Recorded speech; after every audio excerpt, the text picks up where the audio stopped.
Ah, yeah. So, let's wait for you peeps.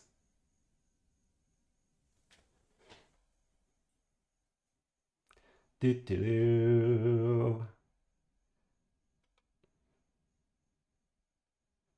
Uh-oh. Nobody there yet? 0 viewers.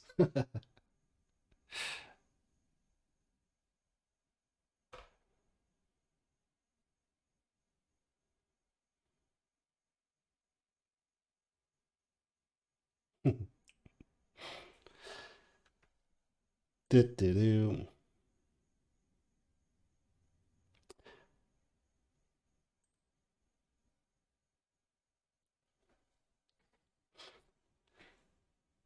Hey, suck it. How's it going, man?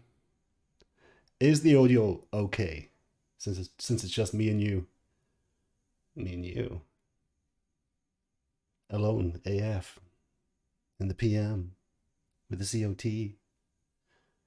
And the VSs. Vanilla sausages.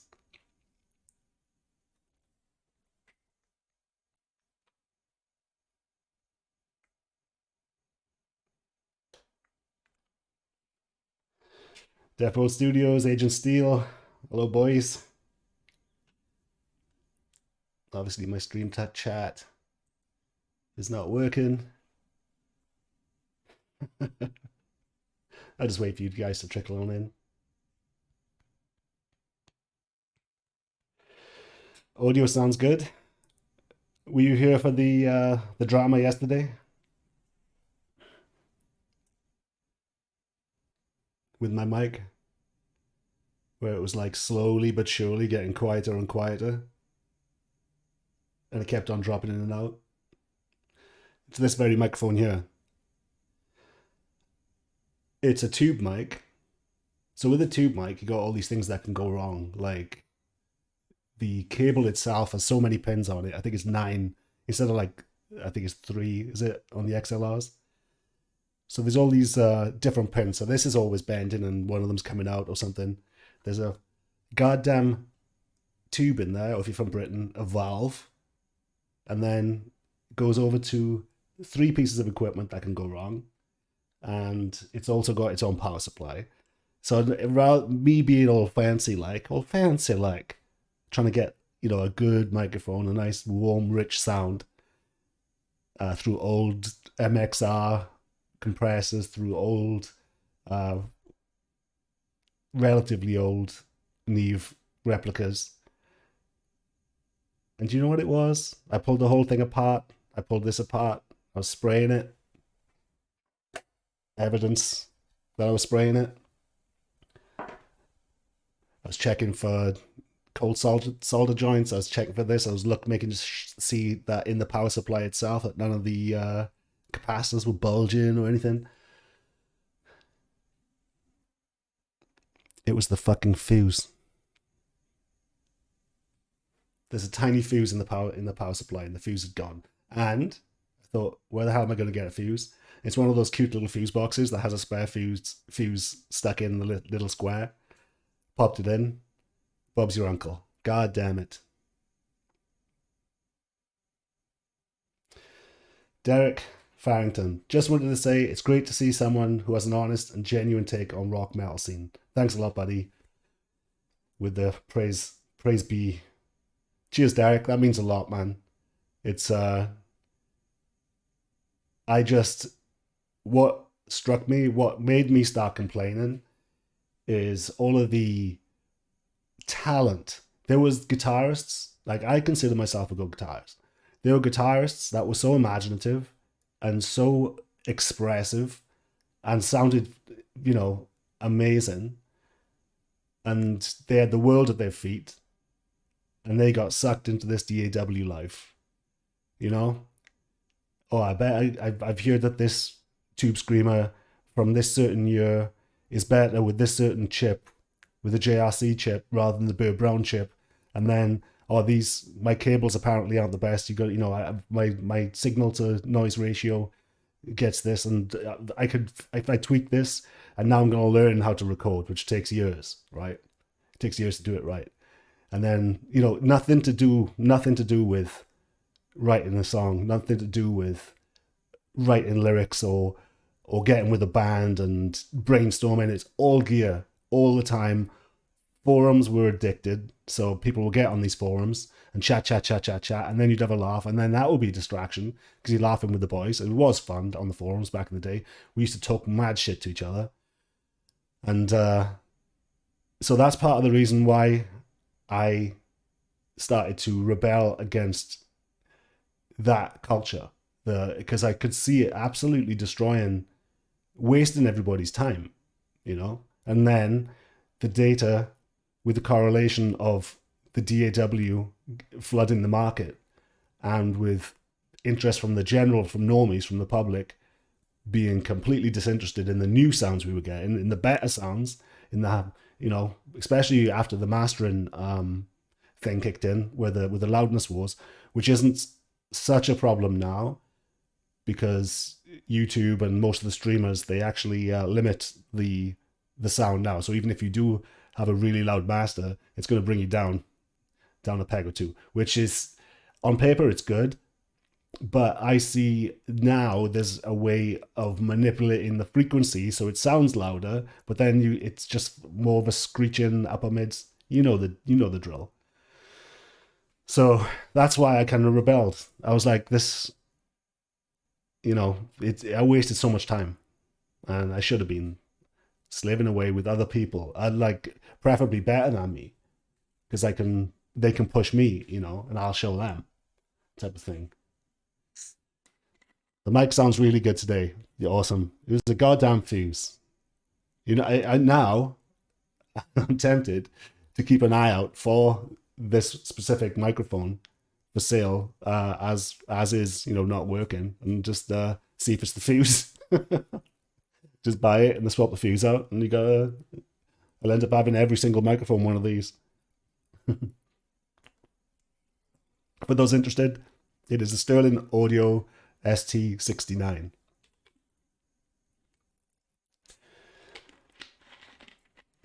Jay Busk, there he is. How's it going, boyo? Jay Busk is I've seen him almost grow up on the Circle of Tone Facebook group. He was a just adorable apple-faced teenager. And he's asking the right questions. Now, Jacob, it's like, I warn you, if you just heard what I was saying about wasting your time with gear, you might be slipping down that slope.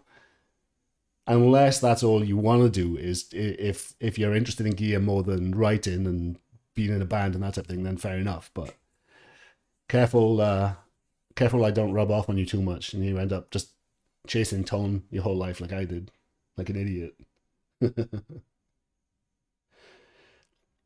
So, and he asks, am I able to use my Marshalls in my new studio? Yes. In fact, there's what brand is it? Jet City. It's a Jet City 1x12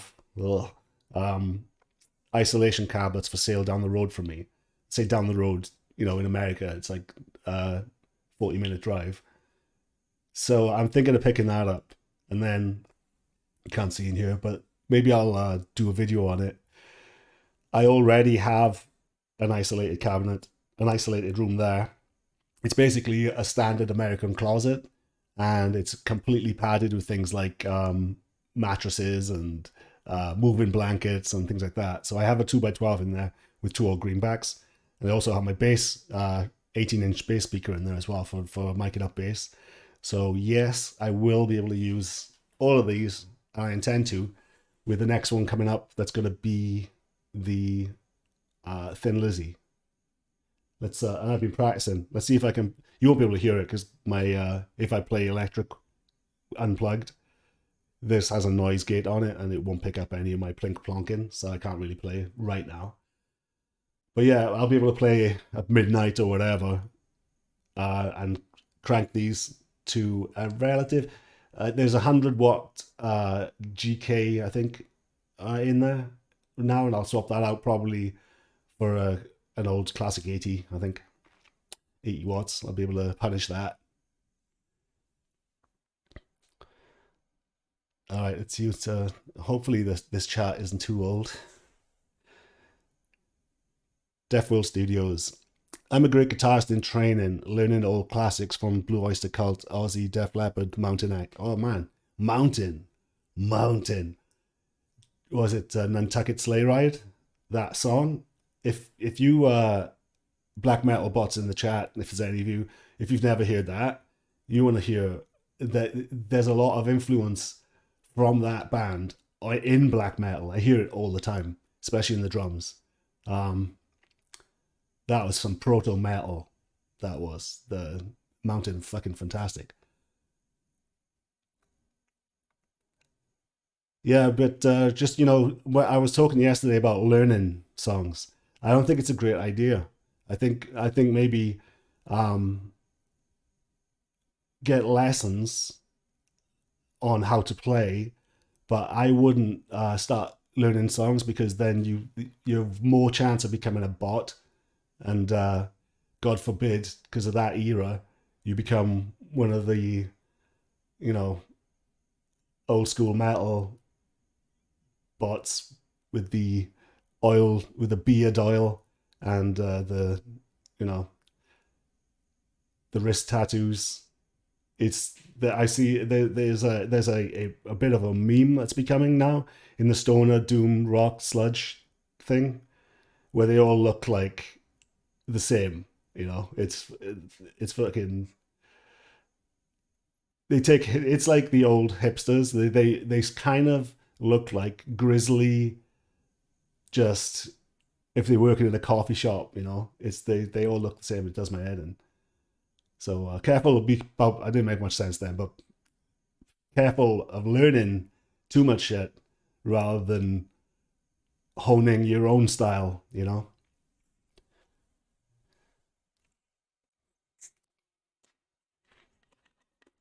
Yeah, Taj Mahal,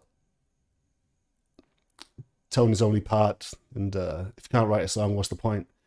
Yeah, I mean, I get it. Some people are just collectors.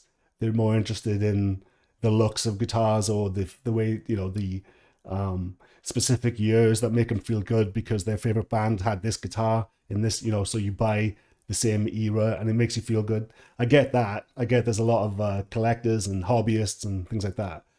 But if you're gonna, it's so hard to play guitar. It's so hard to learn to play the guitar. So you never know what you might have inside of you if you're one of those people. You never know. You might write songs like an absolute god. Derek Farrington, Gear Snobs, Kryptonite, AB Blind Test. Yeah, agreed. People focusing on the wrong part of the guitar. Got to get creative again. Yeah, dude. The A/B tests. Those things are tough because some things when I call it the 5%. Now, what I was obsessed with for a long time, I called it the 5%, where a really good cable it will affect the highs about 5% versus a shit one, you know, and then better electronics in the guitar, the actual wires in the guitar, another 5%, better output jack, another 5%. Little tiny incremental things will really make your everything leap out and be really responsive. No sludge. Because even like I'm a big Pure Tone Jack fan, and there's Pure Tone Jacks are it's not night and day, but when I have one on the output of my guitar, the input output on my pedal, the input jack on my amp, and the output jack on my amp, that's the type of thing. But if I just did one of those in an A/B test, it's hard to it's not night and day type of thing.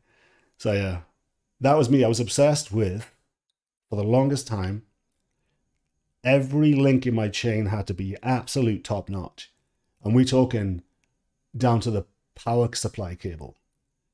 I was getting military hospital grade, you know? So, because what happens is if you have like a power supply from your Dell, and that's running in line with your audio cables, that shit, when you're playing loud, when you're playing guitars loud, there's a lot of noise that comes over your speaker cables that can get into the actual your mic signal or other signals. So it's not just I was obsessed with solid core cables, where inside my do I have one right here? Inside the cable itself, it was literally solid copper cores, and a couple of them wrapped around each other. It wasn't even like stranded copper. So every link of my chain is pristine. And then I started sobering up because, it doesn't matter. It really doesn't matter. I did have a bit of I didn't finish my quest. If you look at an old why I have my channel blurb that's on Circular Tone, it was to create the greatest clean tone, the cleanest clean tone, or something along those lines. And you get that with things like evidence audio cables, where, because if you have quite a few things, it depends on the length of the cables. But yeah, I was obsessed, man. Inside my speaker cabinets, you should see the wire I have inside, internal speaker wire. Shit's expensive as fuck. And I A-B'd all that. I A-B'd it all. But I do know some things like that I A-B'd them with that were pretty damn close, that are relatively close when it comes to being a good cable. And I recommend you looking for old used Mogami gold cables. They're pretty good. They're pretty good. They're expensive just to buy them new, but if you're thinking about that, but it doesn't matter.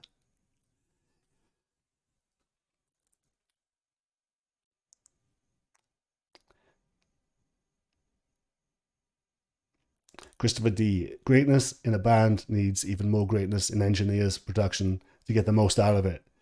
Can't DIY everything, can you? No, absolutely. And that's on my video where I talked about the band house. Band houses can also contain your friends who are into being an engineer, into being, because you can't wear all of I hate saying all the hats. I fucking hate that saying, but you can't do it all. There's a very few, some people that can do it all. But they still usually, on their best albums, they usually have the best mixers, at least, So yeah, it's I keep on saying the word gestalt, and what does gestalt mean? It basically, one greater result is better than say if you got 5 people and they're all average, but they're slightly good in one other thing. When they all come together, even though they're all different, they can create something better than if they could on their own. So it's like, it's a big part of my thinking where the band house, you can get girlfriends in there that can come in handy in a band. Everything from just t-shirts, and they can send the stuff out. And so if you have other people helping out with rent or whatever, it can be like a community type of thing. And that's why I think I would love for the band house to really come back, where you can dedicate your life and other people's lives to a goal,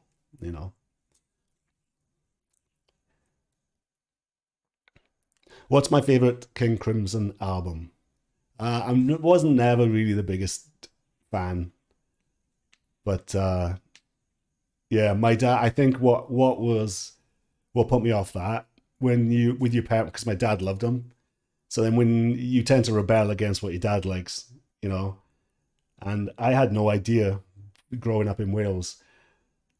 I actually thought, what's the big deal with people like Eric Clapton? I said I didn't understand the appeal, but the only reason that is because the Welsh guitarists were influenced by them. So I'd have these amazing guitars. So every Saturday, Sunday, I'd be hanging out with my dad in a pub getting Sunday dinner or whatever, and there'd be a band playing in the background that could shit all over Clapton, and half of the guests that he brings on because they were obsessed with it. But they were, copycats. So I didn't know Clapton specifically was the one of the architects of stealing, the blues sound from a lot of bluesmen, but he did definitely put his own swing on it, you know. So I thought it was lame without giving the originators the respect. So yeah,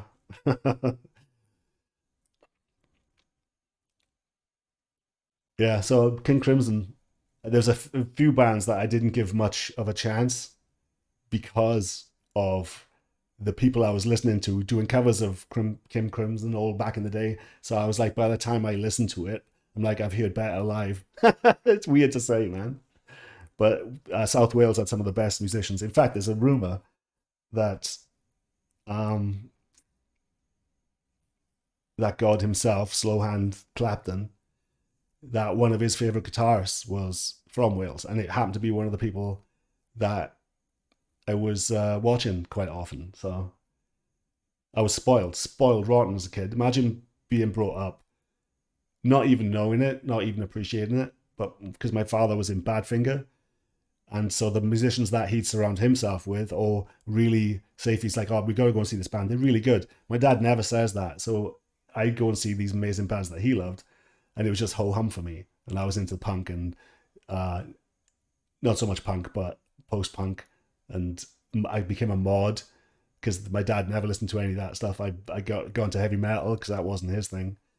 In fact, he told me once upon a time that they were on the same bill as Black Sabbath, Badfinger and Black Sabbath, and my father was in soundcheck, and he had heard them, but he was walking past the bass bins at the time, and they were doing a bass guitar check, and they hit it as he was passing the subs, and he said his fucking stomach turned over. He said he never heard anything so loud and so deep in his entire life.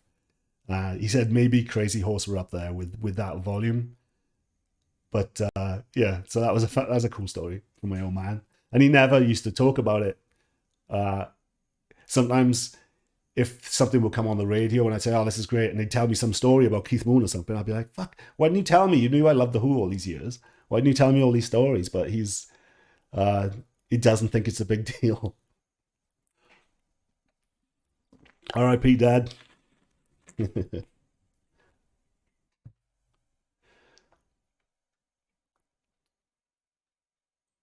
All right.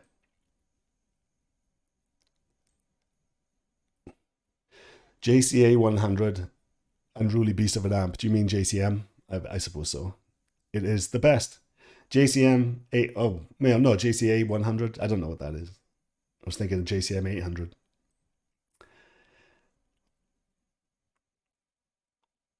That's from King Posse. What's that? Can you explain? Am I supposed to know what that is? It sounds like a. Who's that? Not the Black Star. Never mind.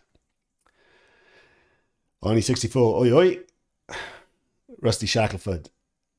Circle of songwriting? When? I'm not that. I'm all right. I think I'm all right at songwriting, but I think what I'd like to do is get with people that I really respect with songwriting that aren't making it big. Maybe the two of us can get something better than, the Gestalt thing. So there's a few people that I would like to write with.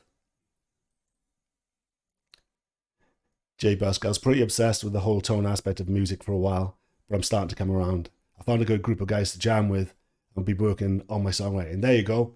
Good stuff. Because Jay Busk, he's really really keen on really good quality tones too. He's going into the deep end when it comes to classic Marshall stuff. Hey, you remembered. A.T. Henry, welcome to the fun. Yeah, the fun, the FUN, is going to be the Fuck You Network. Something I'm going to be working on to create the new underground, basically, because the underground's dead, obviously, because of there's no gigs anymore, no venues open. So I have a plan of making a new underground, which is going to be almost like a TV, 24 hours TV of live streamers. And you can pick, so say if I am streaming and Jay Busk is streaming and Blue Tiger 700 is streaming and Derek Farrington is streaming all at the same time, live streaming. Could be chatting about gear, could be chatting about music, could be playing, because there's lots of live bands that stream now. And it'll basically be like a gigantic TV guide of underground unsigned artists. So it'll be somewhere to go for people, and you can tune in. You can switch through it. So it'll be like an app on your phone that will swap you to different YouTube channels, different Twitch streams, and it'll be like a TV guide, a live TV guide for underground musicians, basically. That's my idea. It's going to be called the Fuck You Network.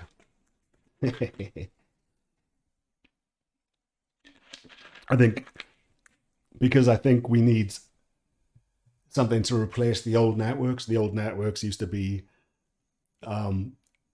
downtown, different bars. You chat with some people, you chat with other musicians, and I think it'll be a good place, a good alternative place from being force-fed the stuff on YouTube that dominates your feed because you haven't got a choice.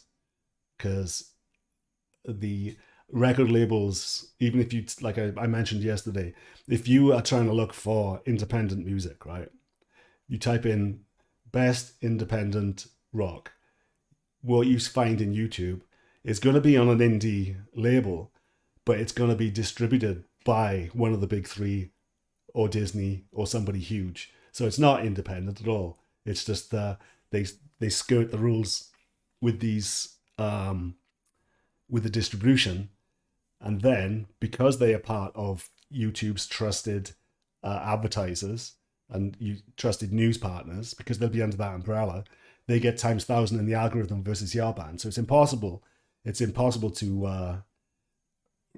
get to the top of certain searches. Because go to YouTube now. Well, open up another tab and search new independent music and see what pops up. It's going to be some fucking giant band. I guarantee it.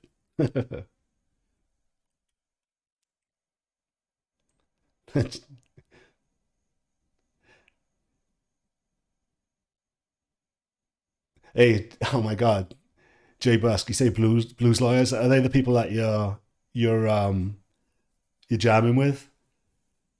That is, you tell you what, they are the golems of gear. They get the good shit, dude. They're obsessed with the good shit. Yeah, if you know any lawyers that are into music, they got the good gear. Trust me. Blue Tiger 700. Owen, you're the best, man. You inspire me every time I watch your vids. Been watching since 2019. Nice one. Thanks, man. Very cool. Just gonna refresh the chat because I think it's died. Unless I caught up. There's only 12 of us in here. Let's have a look.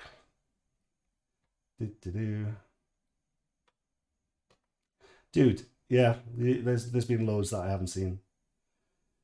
I'd tell you what, this chat software is kind of ruining my first couple of streams because it's supposed to show me all your comments popping up in chat, and it's not. It's like way back.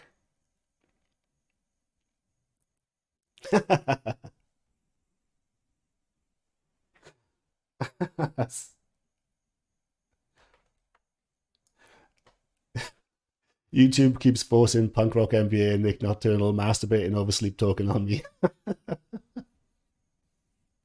Hey man, you could do a lot worse than that. There isn't a lot of quality, is there? I love Punk Rock MBA. What I love about the Punk Rock MBA is my interest in rock and metal completely exploded into nothing. Where I'm like, what the fuck is going on? and he was obsessed with that era. So I like him filling in the blanks on that era that I completely turned my back on, like emo, screamo, and hardcore as well, because I wasn't really big into the hardcore scene.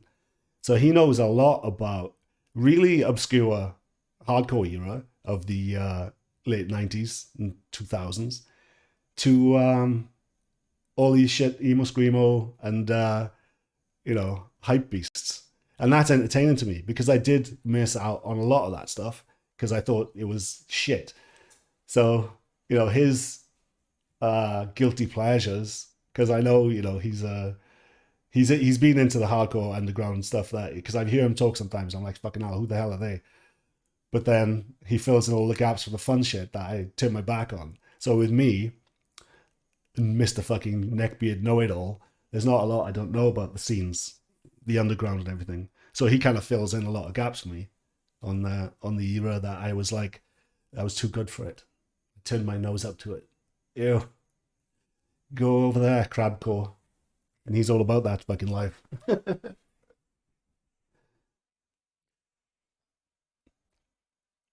That's it. Yeah, but this chatbot is a disgrace. So I'm going to have to use an old laptop. AV Scotland Flower, he's back. How's it going, man? King Posse, Blue Tiger 700, hey.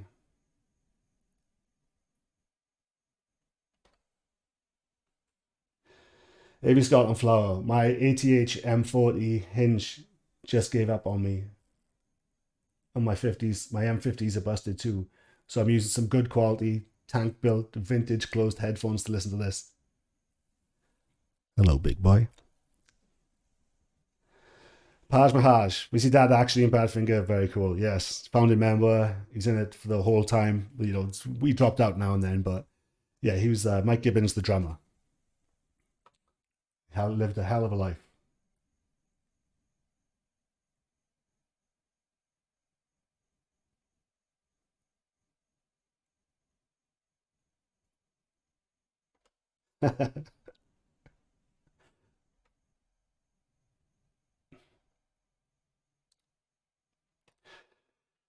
Christopher D, did I experience a lot of animosity between England and Wales? It's because um, it's a healthy rivalry with England and Wales. We call it the crack. There's a lot of well-meaning uh, banter between. It used to be more serious, to be honest, back in the day, but um, because it's usually rugby, that we come into contact together a lot with rugby. There's a different breed of fan with rugby fans. It does kick off now and then, but yeah, there's it's actually worse if it's something like Cardiff versus Swansea, internal, um, both Welsh cities. Then it gets fucking mental. Yeah, I've been knocked. Well, I've been browned out, knocked half out by Cardiff fans, fucking hooligans. It was on Christmas Eve too. I couldn't eat my fucking dinner, my Christmas dinner. My jaw was all fucked. That's the hardest I've ever been hit. I've talked about stories of me being hit by bikers or whatever in the past, but me being hit by a Cardiff fan, and he wasn't that big, he'd be just fucking caught me, man. Sucker punch, obviously. Fucking Cardiff, scum. Me and my friend were walking down the street, Christmas Eve, fucking drunk, and my friend fell into the gutter. And I started laughing at him because I thought he was just drunk falling, but I didn't know that he'd been hit by behind. And I turn around and there's five guys they're not giving me a fucking burger. And the one closest to me just fucking sucker punched me like a haymaker in the jaw. And I kind of slid down the fucking wall. And they didn't hit me again, but because they'd had their fun, But fucking hell, he hit like a truck. I've been hit a few times, and I sparred and all that type of shit, but that was a rough one, man. And then it's the went into the bar that was closest to us, licking our wounds. I had to grab him because he wanted to go back and fight him. It's like I was already couldn't fucking see. So fair play to him. He's fucking animal. The two versus five when I'm fucking half out. No thanks. I'm not done. That's one of the things I like about America. The in bars in Swansea. If you guys have ever seen transvestites MMA fighters beat the shit out of some hooligans in on video, that is Swansea. That's the shit that we had to deal with. So yeah, England and Wales, not so much. Wales versus Wales, a lot. Jet City, that's who I was thinking of. The Jet City amp. Yeah. Soldano 100 cheapo version. Julian, a dimed metal zone is lovely. Stinking. Hey Julian, how's it going, man? Oh, I want to thank a new patron. I got a new patron today. So Vinicius Resende, if you're watching, I'm not sure if you're here, but thank you. Very, very generous. You are the man. And like I said, a lot of my tone recreations will probably go through Patreon only because I'm fucking mad at YouTube. So, but if you want to see them, just ask me and I'll send you a link. You know, you don't have to be a patron to see it, but that's where they'll be when I do them, basically.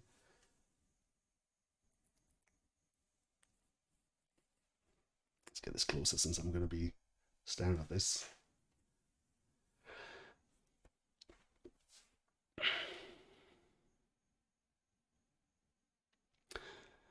Yeah, Evie Scotland Flower. So we could send you links to our music and you'd promote it.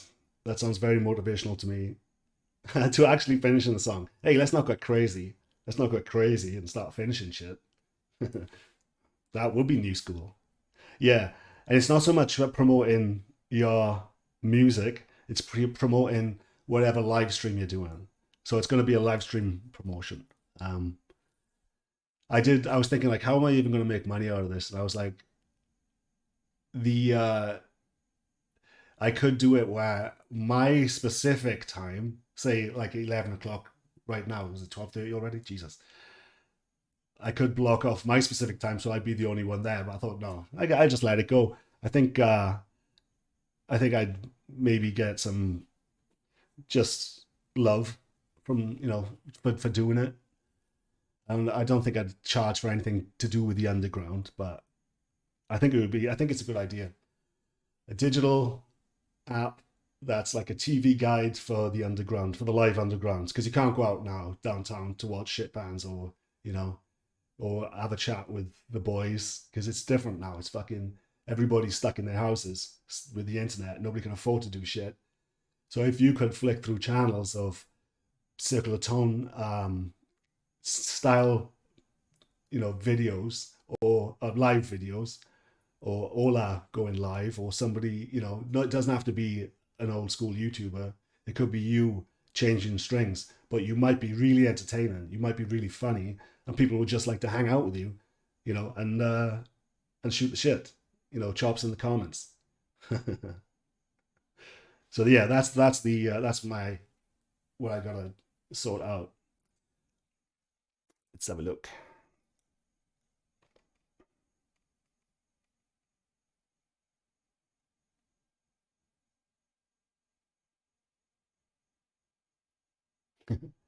Christopher D. I think everyone bought a metal zone, but I could never get into the zone personally.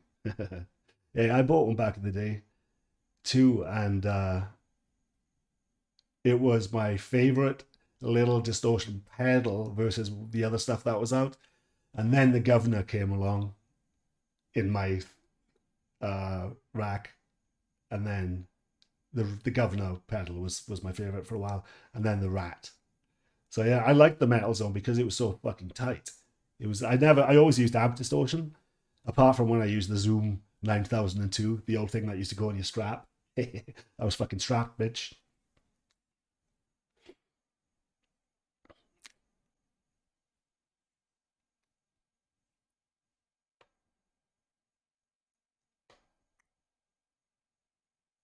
King Posse, have a good one, Owen. FU Network for the win. Hell yeah, dude. I think it'll be cool. if rock and metal is dead, then why is Guitar Gear still selling like crazy? There's more guitarists, more competent guitarists than ever, more than ever. That's skillage in the village is not the problem. Everybody's fucking. They've never the bar has never been higher when it comes to the actual musicians. And like I said yesterday, there's a million musicians with access to studios that they could only dream of in the 90s.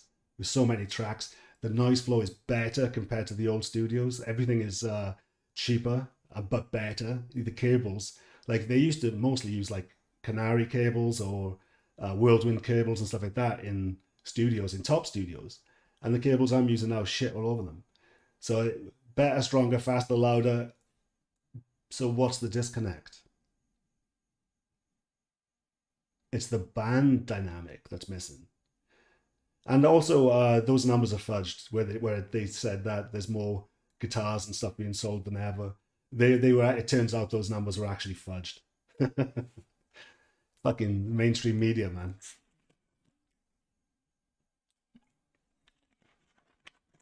So yeah, there's things. There were spikes in certain types of music, like a lot of acoustic guitars were being sold at one point because of Taylor Swift, and but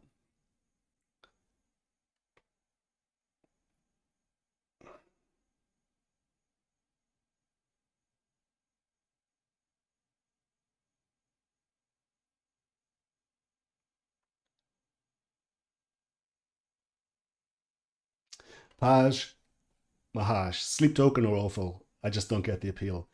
Sleep Token are kind of typical now of it's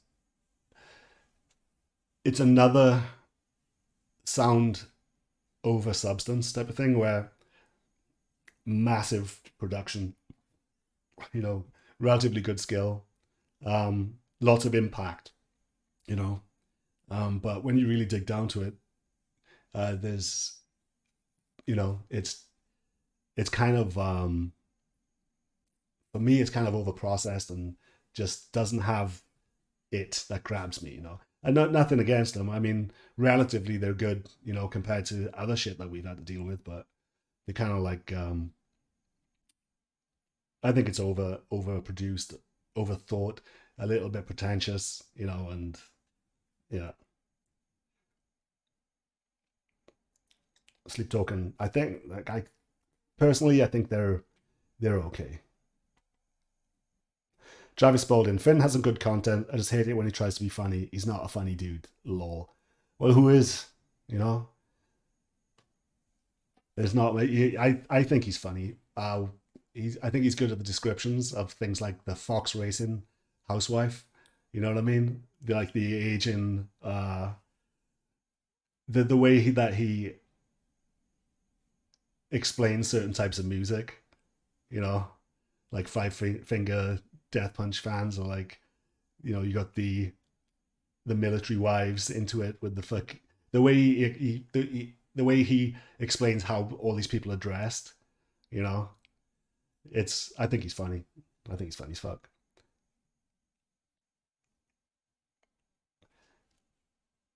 Eric Dodd, did I make it? Still dead? Uh, mm, it died probably 15 years ago. Completely dead. Sorry, man. Rock and metal's dead. Oops, I just pressed the button. Am I still online? Cascade Explorer with a 499. 499. Thanks, man. Owen, what are your thoughts on EQ pedals? Underutilized to get kilotone. EQ pedals are fucking amazing. Personally, my favorites are the old MXR 10 bands, the blue ones that used to have the power cord attached to them.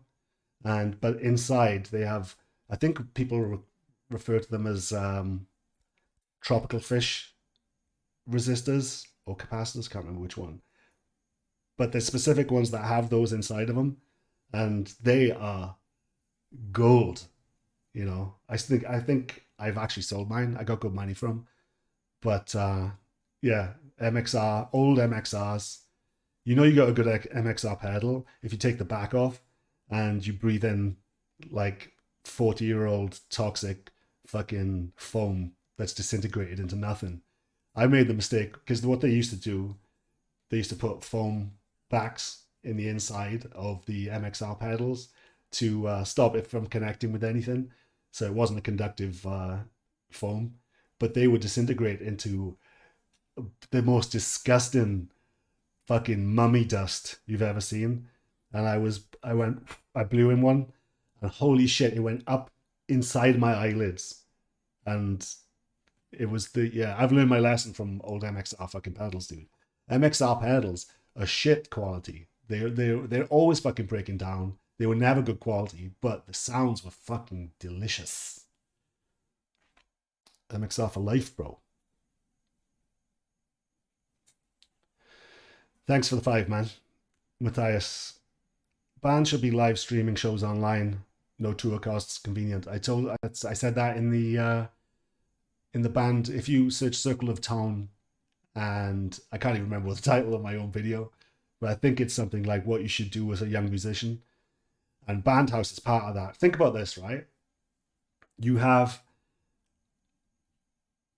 everything at the end of the day is just coming out of stereo into what I'm streaming now, right? Now you can have a mixer this big that can take like 24 inputs and outputs and everything, and then you just go out the master into whatever you're streaming. So you can set up the biggest setup that you need for live, right? So all of you could be in a room where you get all of that delicious fucking chaos that you don't get from modern music, because when you record things separately, there's no bleed, there's no bloom, the corners aren't farting out, there's no you know, like when you stand outside of a nightclub and you hear that goo goo goo, and it's just satisfying. You know what I mean? So all these mics will be blending in together, and then you'll be playing live. It can be a double-edged sword, because sometimes it sounds fucking shit. But if you have a band house and you can tweak and move the kit, just moving the kit into a certain place will actually make the whole thing sound different. So if you've got a little bit of partitions, AC/DC style, but you can still hear everything's bleeding, I'm telling you, man, the fucking underground could be saved by something like Fuck You Network. It can be. Because because you could literally have 1,000 different people streaming at the same time. And obviously the cream will rise to the top of viewers of who's the best. So then you can start generating hype. And then you'll have other people that say, I want to look at, the one that's got 2 viewers just to see what's going on down there out of curiosity. And then you can claim, oh, I was one of the first subscribers to blah, blah, blah. So I think it's a good idea, man. Live streaming is the future. It's going to have to be, because we're all going to be in a pod eating bugs, masturbating furiously. Live streaming sounds terrible compared to gigs. I know. But have you seen the price of fucking hotels, gas, just a vehicle? You should see in Florida the cost of used trucks and stuff right now. It's fucking insane. I'm thinking of selling my truck just to cash in before the end of days. So yeah, Matthias, I do believe bands or even individuals should be live streaming, just even talking about their whatever's on their mind. Because the more music we get that isn't being funneled down the big 3, the Sonys, the Warner Brothers, and Disney and the rest of it, as if there's do you know how much the public is crying out for something that has zero influence from old media, even though it's forced into our streams? I think people are like crying out for that type of thing. So the Fuck You Network, you heard it here first. I'm going to put it together. So what I can do, you might want to comment on this video. I'm not sure if it'll allow you to do a link to your band, your band's page. But if you put a comment on the video with your band and maybe something where if people cut and paste it, they'll be able to find your band easy. What I could do is to start programming it is use people interested in this. So say if I go on Fiverr and I pay some like a handful of Indians minimum wage to go through my old videos and copy and paste and start people, but you'd have to have a live, don't just post to your band if you don't do live streaming, because that's pointless. If you just go, oh, check out my band, really cool. That's not what I'm looking for. I'm looking for people who live stream.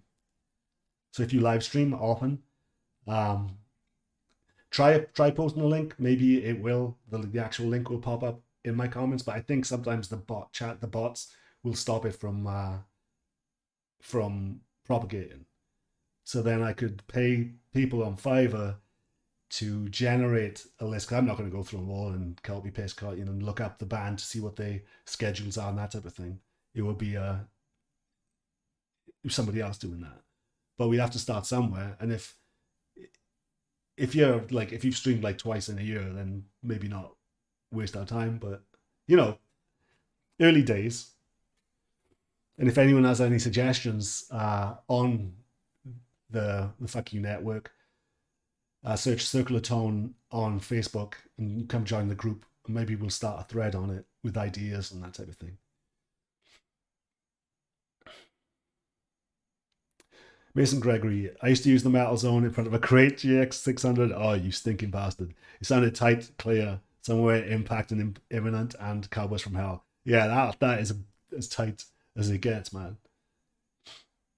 Solid state plus a Metal Zone equal fucking right hand destruction. Christopher D. Taylor Swift is coming to Detroit this weekend where I live, and the world stands still. Dude, yeah, all because she paid to get on a record label. A rich daddy paid a record label to get on, to say, hey, if you sign my daughter, but you have to market and distribute just like you would your top person, I'll give you, I guess, 100 grand or something like that. And she got on the label because the guy was like, okay, I'll take your money. And it just happens that she was good at songwriting, good at performing, cute as a button. She checked a lot of boxes. I'm not going to say she doesn't deserve any of it, but it kind of helps, right? And look at the investment that her dad made. Look where it got him. Shit. You're not cheating, you're not trying, I'm telling you.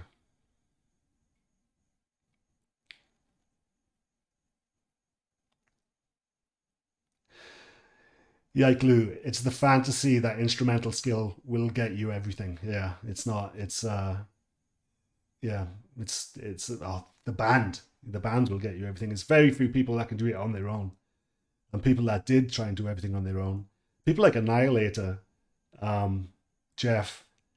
He went too single. Too, I can do it all. I can. And none of the band, nothing's touched anything compared to his old stuff when he was on a label you know, with another band. He's an amazing guitarist, but honestly, I think Annihilator have wasted. They're still living off Alice in Hell era because they've been the one man band type of thing.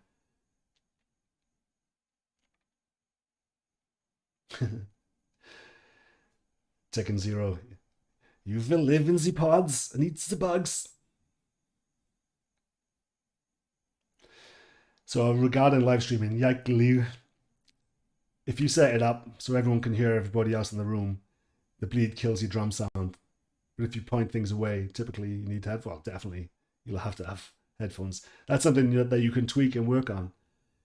I mean, look at Tiny Studio, or there's some bands. There's a lot of traveling producers that do live streams, and they're really good, man. Aaron French. I make music as a solo artist. I enjoy being able to write stuff and record it, layer it up on my own. If I was going to play live and assemble a band, but I enjoy the freedom.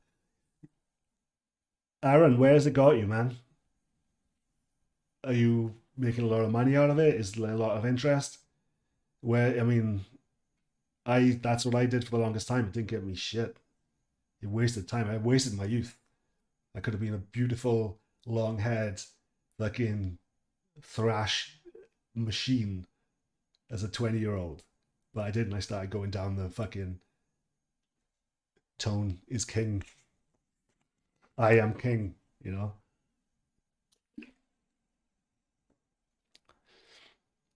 Sacrifice is best Canadian thrash. Sacrifice.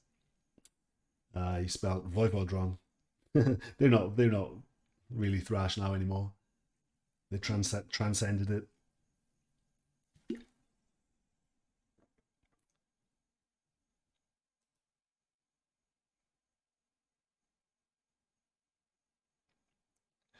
Vinicius, thanks. I just spotted you because my chat is all fucked up. But let's go to this chat, see if it's because it doesn't refresh properly, so I don't know what's going on.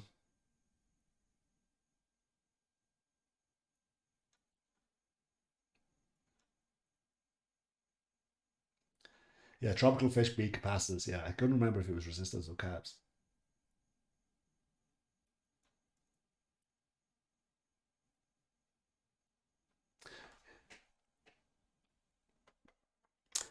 Can any of you guys? I know it's not many people that's going to be streaming, but does anybody know a chat app that actually works that refreshes live? I mean, it's not like I have 2,000 fucking viewers. You know, it's nuts because this when I'm live on YouTube, it's not really as good as it could be.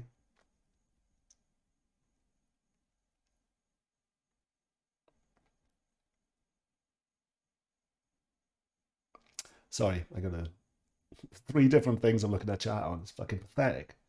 I will get there, man. So I'll be a bit more because I missed all sorts of comments. Like the very kind-hearted, handsome person that became a patron recently commented, and I didn't see it on the YouTube one. I saw it on the multi-stream, unless you're in Twitch. I know I got nobody in Twitch.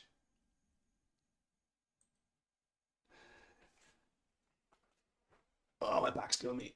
Old man. Have you seen that I live in the Matrix? You know, speaking of things that keep on going wrong, I have a fixed camera with an old lens that has no autofocus, right? And it's completely still. Watch when I flex.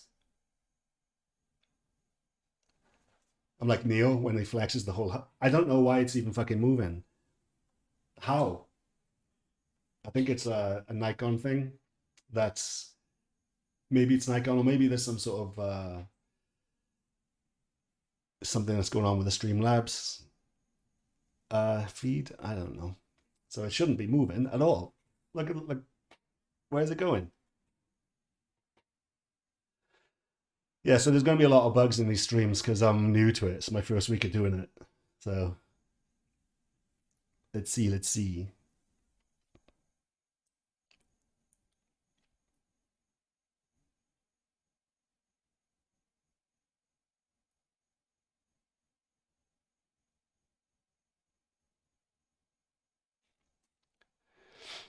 Ryan Swain, Finn McKenty is funny because he's so honest about things rock and metal fans hate to hear. I agree. He's a he's not afraid to because a lot of metal fans we are cringe, and sometimes the most elite don't realize that they can be the most cringe sometimes. So he'll spell it out to them. I wish I could remember his descriptive. Like one of my favorites was he described like somebody who's into Sepultura and everything, and even things like off-brand black high-top sneakers. You know what I mean? It's just so perfect because I see that so often where they can't afford the good shit, but they still have high tops and they're always black, and it's so funny. So like you could tell he's been in the scene because he sees all the little you know how like Five Finger Death Punch fans, practically all of them are ex-military or military. It's funny, and he points it out.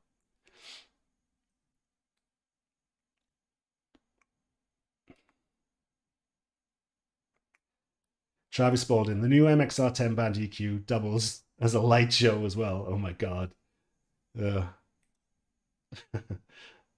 I don't like anything with LEDs and stuff in pedals.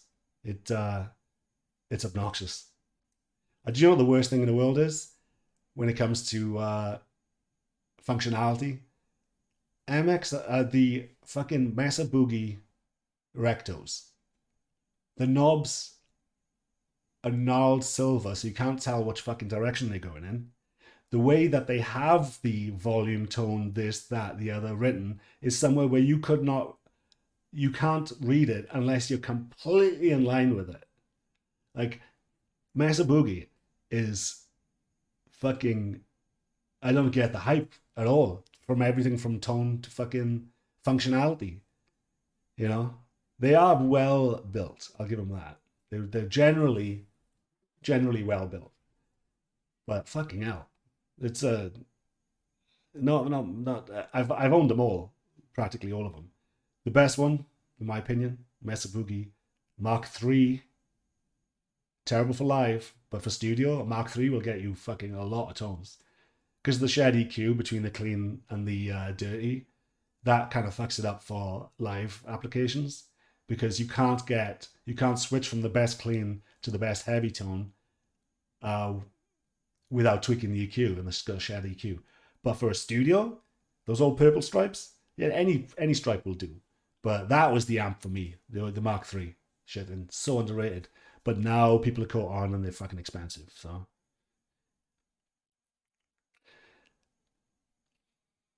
yeah, Vinicius, thanks, man. Thanks for the for signing up for the Patreon. You're now a patron of tone.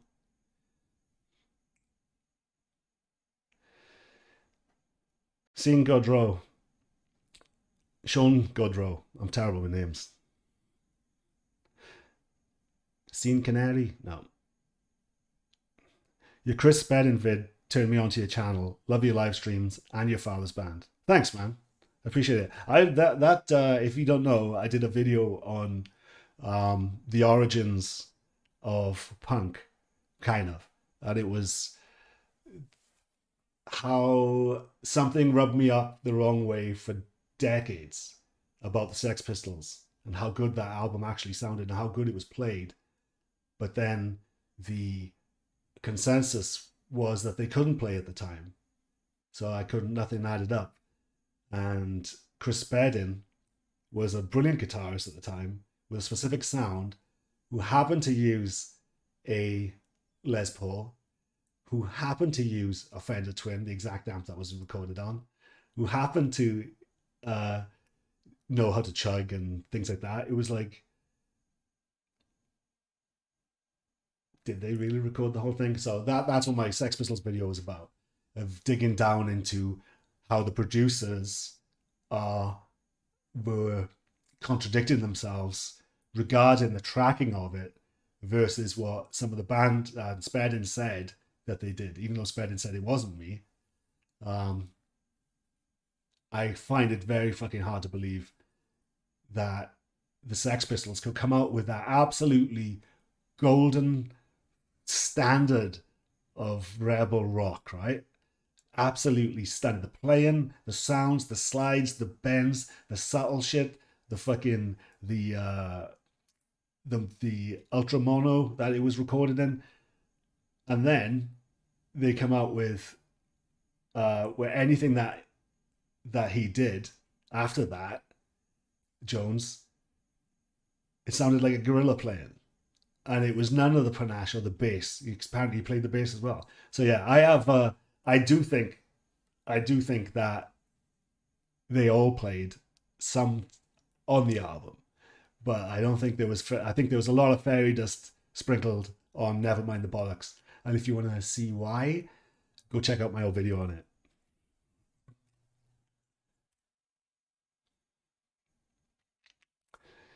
Yike Lou. I love the live band sound after starting to do recordings that way, but I had to stop using amps and go DI amp sims because the bleed into drums was destroying the room tone.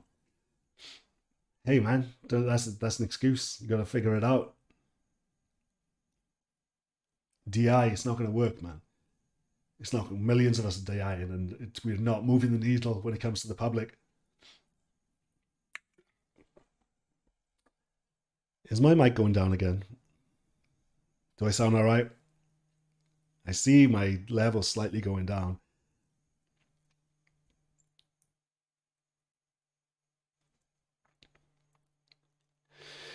TKN Zero. How are you supposed to record every instrument at the same time? Wouldn't that be too much bleed? I hope so. You need a biggish room. It's a lot of bands. A lot of the best albums in the world were recorded in the same room. Rage Against the Machine was recorded in one room, most of it, and the room was packed full of people too. So I have a feeling, because the room had like dozens of people in there, all their friends, just hippies and hanging around. So they were all in the room too. I have a theory that their bodies in the room added to breaking down some of the waves, so it did sound so separated. Because that was some, you know, killing in the name of and everything. That's some fucking good shit, man.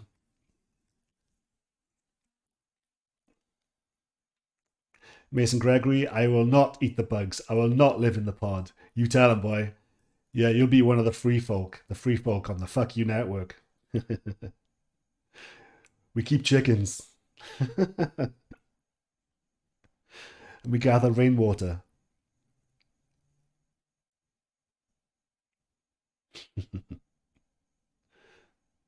Yeah, glue. If you set it up so everybody can hear everybody else in the room, the bleed kills your drum sound. But if you point things away, you typically need headphones. Oh, I already read that. You'll need headphones anyway. Uh, Depends, really. You could just uh, do it like a practice and just put two mics in the room, because you know a lot of it doesn't have to be completely perfect as long as people get the gist, you know.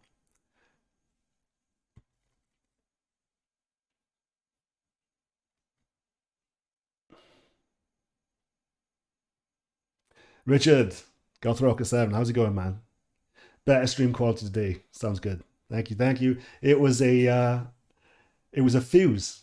It was just a fuse that blew. It was like I think it's a one of those slow ones which slowly starts to fade. So that's why everything started just going downhill very slowly. It didn't just pop and stop because there was still some life left in it. I think, I don't know, but I changed the fuse and it works. So what the fuck do I know? Is this on Twitch? Yes, it is.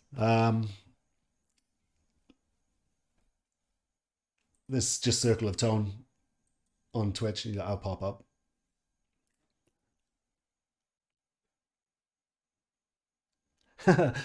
Ryan Swain, I'm just curious. Can you read the Twitch chat? I would like to hear the Twitches. What's funny is I had my first Twitch comment yesterday. I can't remember what it was, but it was something like "big balls" or something, like something just random that a random kid just dropped in and talked shit and then just left.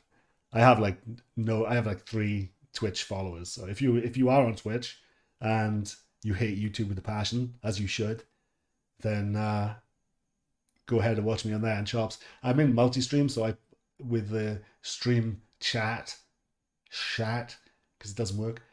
So I think Twitch comments will pop up if I see one, if I get one.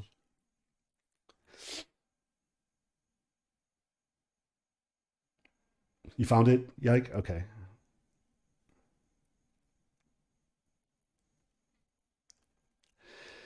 Avy Scotland Flower sounds okay. It sounds amazing, bitch. Don't make me come through this microphone. Don't make me come.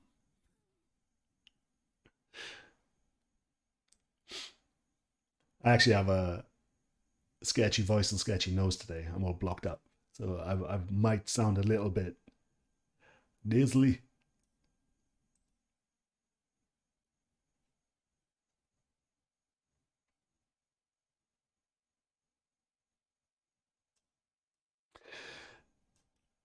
Goth Rocker 7. Owen, your opinion, if you have one, on Paul Reed Smith guitars and amplifiers. I know very expensive, but there's some magic to the equipment. My friend has one. I want one. With Paul Reed Smith, for my style, I had a really nice McCarthy, and their quality is fucking amazing, absolutely amazing. The American ones, fucking hell. So they are the best quality. The only thing that with me and my personal style, it doesn't gel well. because generally the pickups are a bit too far away from the bridge, and the style of bridge they have, even though they're better intonated than Gibsons and stuff generally, uh, the wraparound style, it doesn't give me as much attack and straight away when I chug. So PRS are really good for certain styles of music. I don't think they're good for my style. And when I had the McCarthy, I didn't want to play it live because I was playing thrash. I didn't want some kid to fucking smash it. So in the end, it was a beautiful instrument, and I sold it only because I wasn't gelling really with the tone. But yeah, PRS is great. Yeah, if you like it, if you would, I'd definitely get one. They look fucking terrible though. What's up with the colors? Is trans blue the only fucking thing that they ever put out? I hate trans blue. I think they look gay, if but I don't really care about looks. They look kind of a bit Liberace.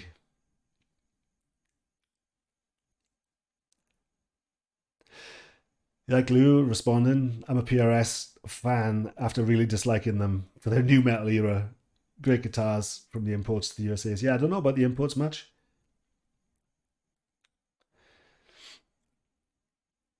Dad Gad, I had a PRS, easiest to play guitar that I've ever owned. Yep, they played like butter, but it was lifeless and the pickups were shot.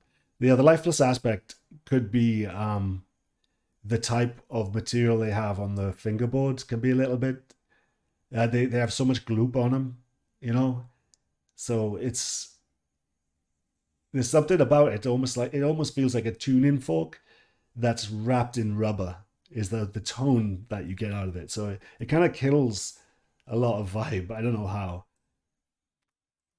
I'm being very general though, so there's obviously from guitar to guitar it's gonna be different. Just my experience. Because I like to, if you start going about fucking tone wood, shut your fucking mouth. Half the time I'm playing guitar, I'm not plugged in. I'm just talking about how it's resonating in my hands, played without anything fucking to do with the pickups, or it's just the actual guitar playing on my lap with nothing plugged in. They sound like like dead, almost as if you got coated strings, because they put so much gloop on the body. There's so much. There's the finishing uh, material is so thick that it kind of like, and it's so thick on usually on the back of the neck. Everything's glossy and gloopy, and yeah, I don't know. Not for me, bro.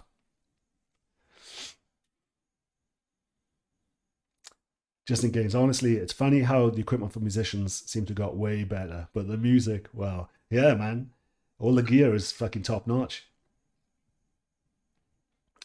It's really good stuff coming out of China, believe it or not. Can be a bit hit or miss with shit moving though. In China, you might get a guitar that's good, but then the neck will decide to go fucking banana on you.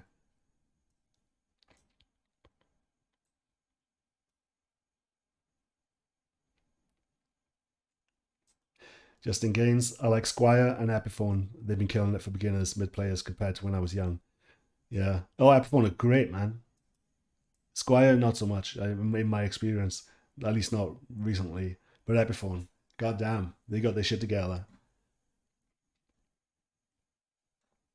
So this chat is broken, so now I'm going to start this chat. Do.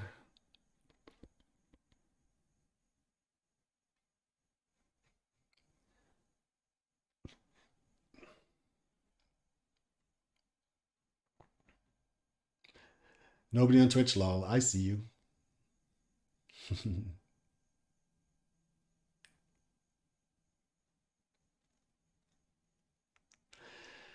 Yeah, so I'm getting certain comments on this one, and then I'm getting certain ones on the multi-stream. So I can't do it organically. I'm not responding to every comment as they pop off. Just gonna stop complaining about it.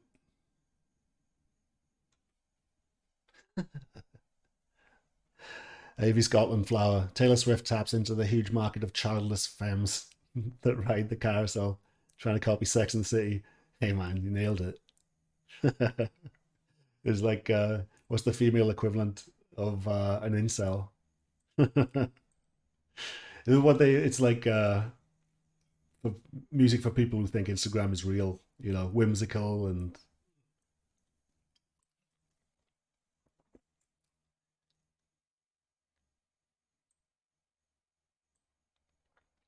Ryan Swain, realistically, you could do a multi-stream where you live stream and promote shows on the Fuck You Network, Twitch, YouTube to build a fan base. Yeah. All right, we stop talking about Canadian thrash now, and we got some Razors in the chat. And honestly, I think Razor are a bit fucking bit of a mess generally. I know they're thrash, honest, good old fashioned thrash, but yeah, the Razor are slightly overrated in the underground. I know the underground fucking worships them.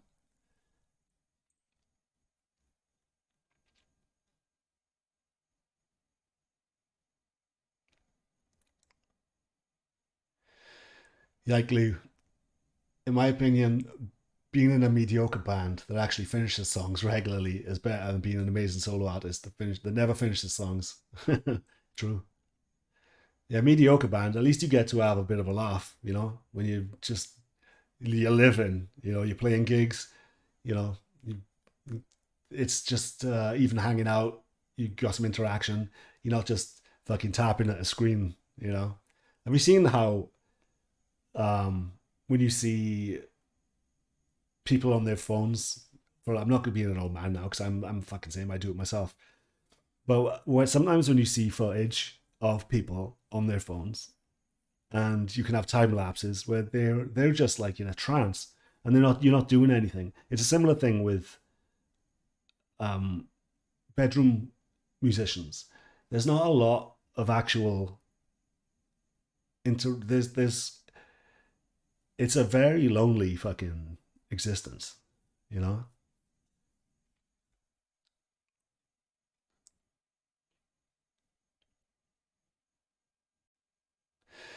Tekken Zero, a Discord server would be nice. I think I do have one. I have the name, the Circle of Tone. I don't think I've really utilized it yet.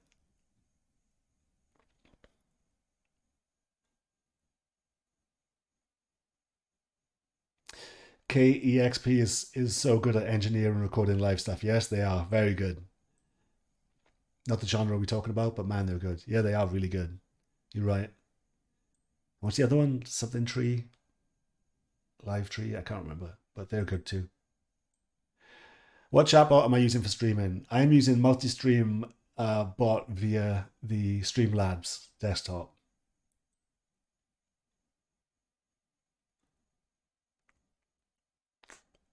In fact, hold on. I'm going to take a very short bathroom break. I'll be right back.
And we're back.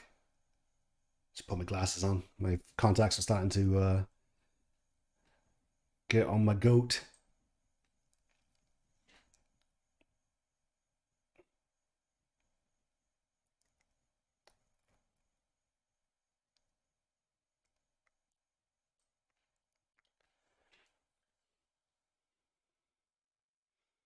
Yeah, the camera seems to track your movements, Vinicius. It's weird, right? I don't know what it is because I have a fixed lens. It's a non-automatic lens, and the Nikon. There's something going on with the Nikon with auto something. Or maybe there's something I don't understand that's in the Streamland labs because I haven't really digged into it. Maybe there's something, a fucking widget or something that's a plugin that's making the room move. I don't get it. But I think I'll just change. I'll just put an automatic lens on it tomorrow. I bet you that I'll get rid of it. It's weird. I did a Google search of the symptoms, and nobody has it apart from me, because I'm special. It's probably the CIA watching me. You know, they're trying to zoom in on things. Fuck the police coming straight from the underground.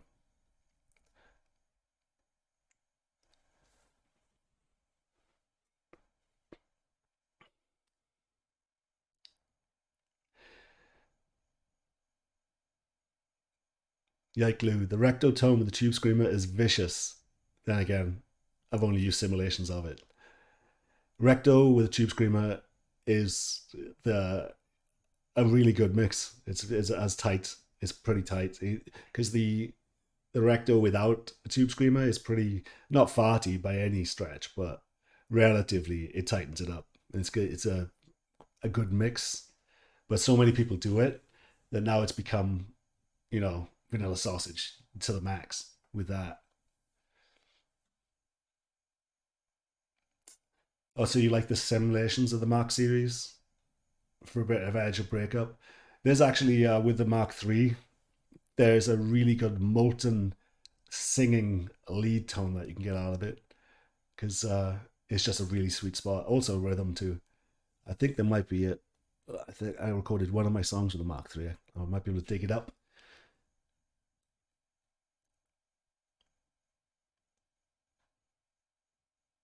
Boop doo.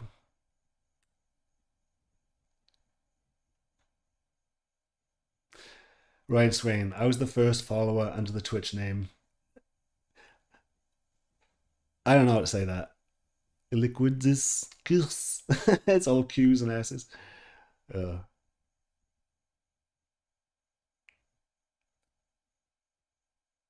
is it Eli Q digs? Is that what I was supposed to say?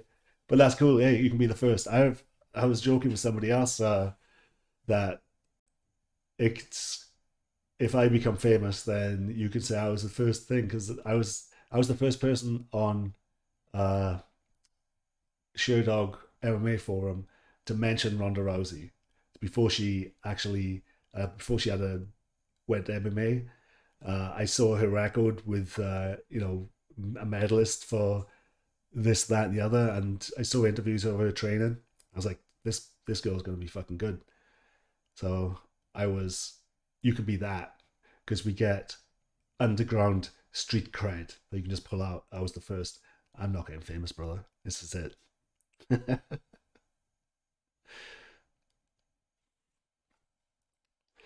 Let's see. Let's see. Yeah, I'm Twitch TV / Circle of Town, all one.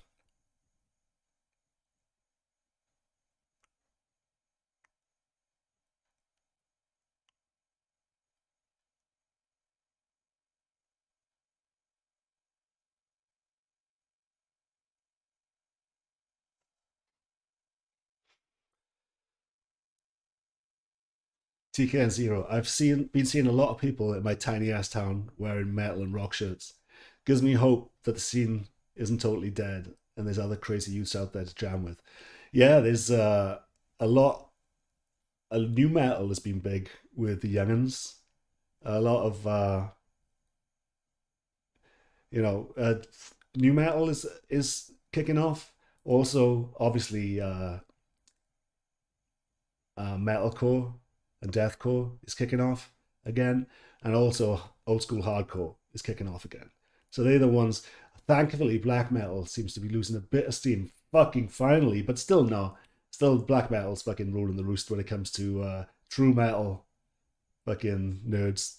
But yeah, unfortunately, nothing original that I'm seeing.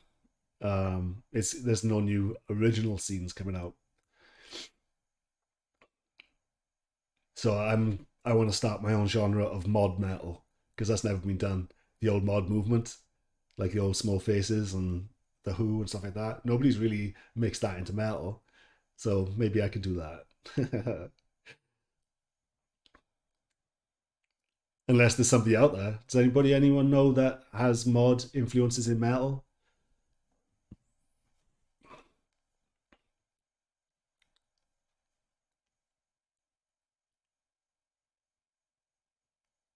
Ryan Swain. I was either the first or second follower on Twitch. Oh, there you go. You can find it out. Maybe I can find out. Goth Rocker 7. I like Squire, Epiphone, and the low end Fenders as well. I'm not afraid of really playing them hard, and they do well. I'm not a professional, so they're fine for me. Yeah, it's that's the thing that's part of the reason why I sold my 2020 Gibson recently. Because it was just kind of too pretty for me. It was too nice. It was so shiny and perfect, and I know when I start clacking it around, I'm just gonna break it.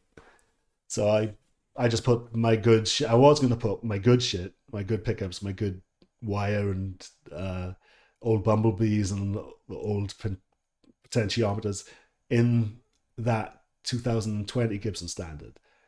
But I was like, I can't be asked. I've got it in a fucking studio already, and I'm digging the studio. So yeah, some guitars like the PRS McCarthy I was talking about, that was too nice for fucking scum like me. It's too nice. you know, it's like those cars that you get. You see the people who will only drive them on a Sunday. Agent Steel. I feel like rock and metal has run its course. It's time for a brand new style of music, something with new instruments. Yeah, something has to. I think rock and metal can only come back if we drop the basically what we're doing is a pop approach to rock and metal production. It's like really slick, so you're not getting that warts and all thing that people like in rock and blues and metal in the first place. You know, it's like Pete Townsend said it best. He said it's the Who are now, after Keith Moon died, the Who are like the Who on ice, like the mousecapades. You know, it's like cheesy fucking. I think that's perfect. The Who on ice. So now it's like metal on ice. It's like Muzak. It's not fucking. It doesn't connect to the bitches. You know, it doesn't. Nobody fucking thinks, oh, with your soul like you did with the old stuff. You know, it's like, oh, this is huge. This is cool. Next sounds the similar. Next sounds similar. Next sounds similar. It's like, yeah, it'd be great if it was a one-off. If one of these modern, huge productions was a one-off, it would stand out then. But it can't stand out because when everything is huge, nothing is huge. Rock and metal, it's like I'm starting to feel it. I'm starting to feel like I've given it. I'm. I started to question what the fuck was going on about 10 years ago, and still I've been trying to give a chance of a chance. It's been getting fucking worse. I mean, we're fucking rehashing new metal now. It's like the new metal was the fucking joke, and now that was the best that we had to offer between now and then. It's fucking, because there was some good new metal. Who's your favorite new metal guys? Mine was Orgy. I think Orgy were my favorite of the new metal era. Slipknot as well. They were good.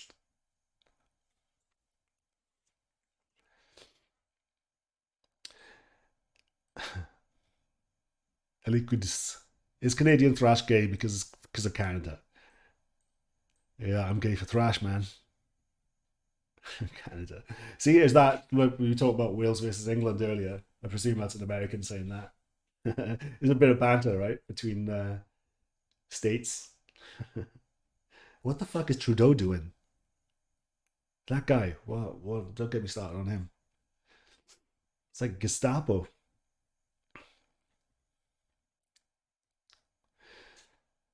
Mason Gregory. I'm glad that I'm not the only one that understands the pickup proximity to the bridge. My Gibson sound bright and snappy, exactly, while my Jackson SL2H is dark and dead, even without the tone pot.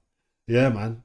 That's why on the guitar that I put together, I put it as close as there was an old SG that probably had it the closest back in the day, the Gibson SGs. So I made sure mine was in that range where it was super snappy. In fact, I kind of overdid it because with my pickup, which is completely, Alnico 5 and really good wire, old school fucking like 70s wire in it, and that to a 500k pot and my pure tone jack and the good internal wire, it got a bit too fucking present. I was like, holy shit, it's maybe it's too much response. So I think dropping down then to a 300k pot helps with that fucking harsh reality of my fucking. Plus, I had the fretboard material was maple, so everything was snappy, everything was quick. And my cables, fucking Evidence Audio cables, you'd laugh at me if I showed you my power cables. You'd just laugh at me. They're about this thick. Oh shit! It's a forbidden symbol.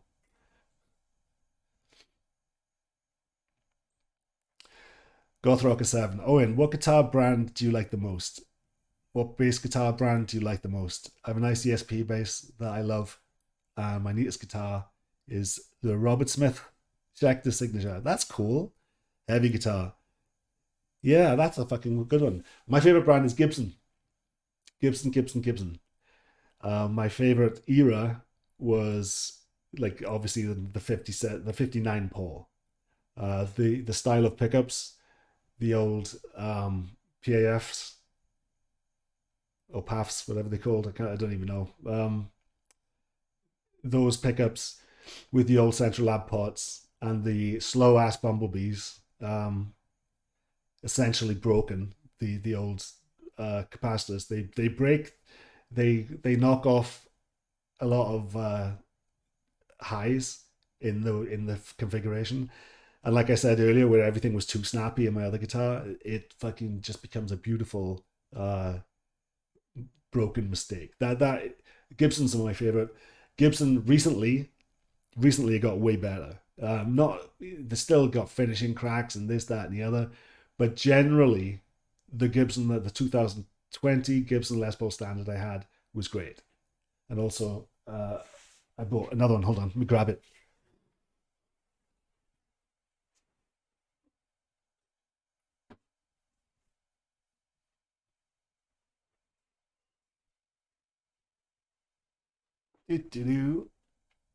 Got this. Still got. I mean, Trans Blue. It was only on sale in Trans Blue. I fucking hate Trans Blue, but still stuff on the pickups. This thing you won't be able to hear it. Is awesome, but the wraparound bridge that'll steal some thunder when it comes to being responsive. But I bought this to be a vibe machine. I have a 70s pickup, an old 70s Gibson pickup in it, and it's beautiful. Yeah, the new Gibsons from 2020 onwards, not too shabby. They went to absolute dog shit before that.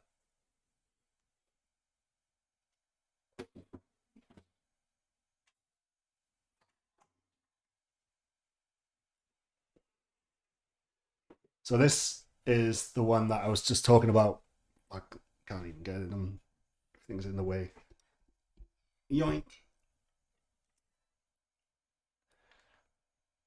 yoink.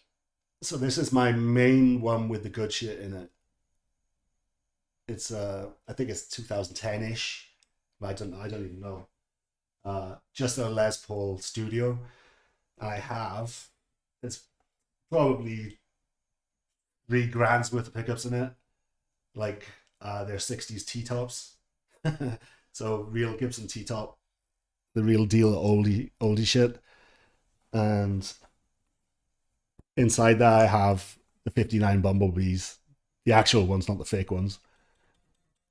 And I think I've got Bones capacitor pots in there. I'd love to get original Central Labs, but those things are like hen's teeth.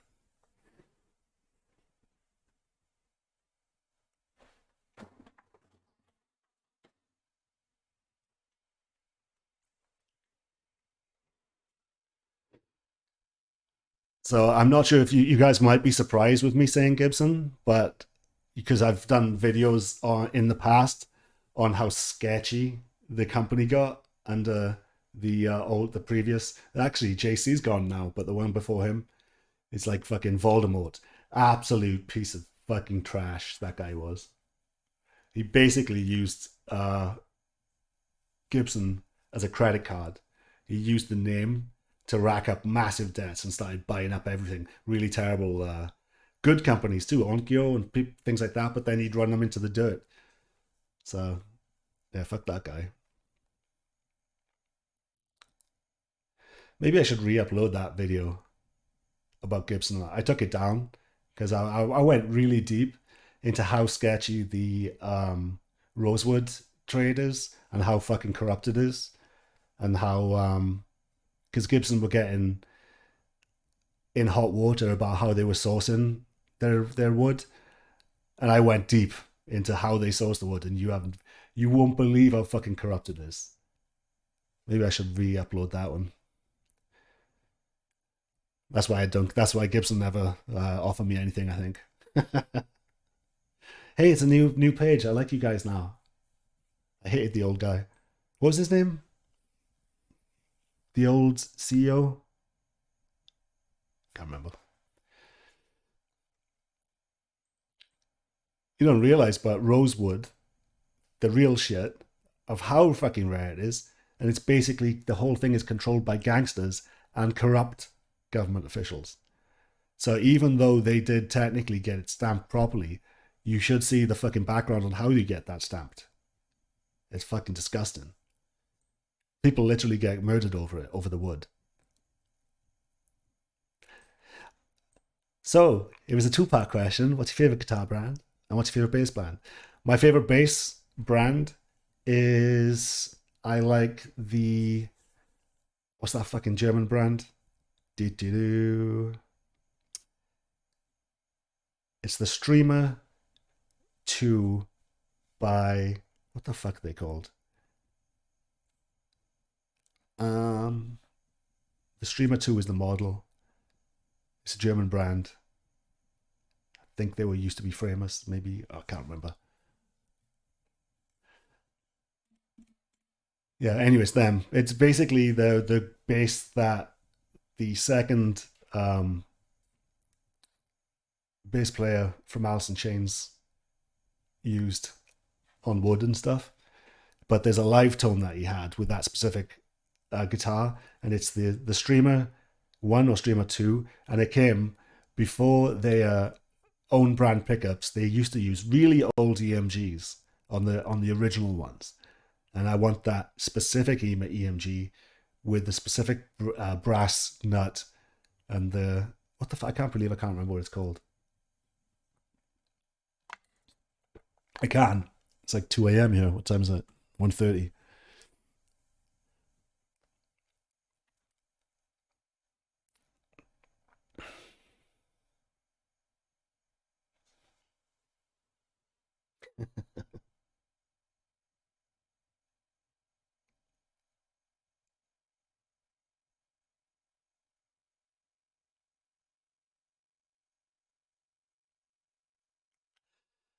I just having a look at the old chats.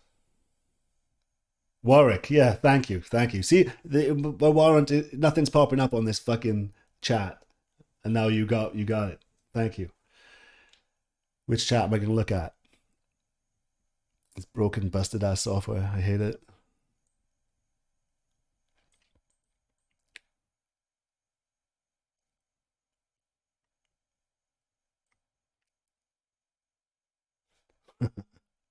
Elictix. Okay, that's how you say your name. Yeah, I'm really gonna struggle because I know some people that some Twitch streamers they know how to like they know the code breaker that you need for some of these names for the usernames.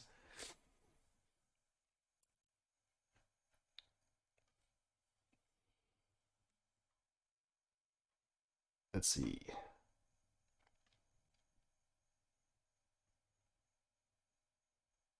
They're all see they're all shouting Warwick at me, and over here nothing. It's fucking crickets. Let me refresh this bitch.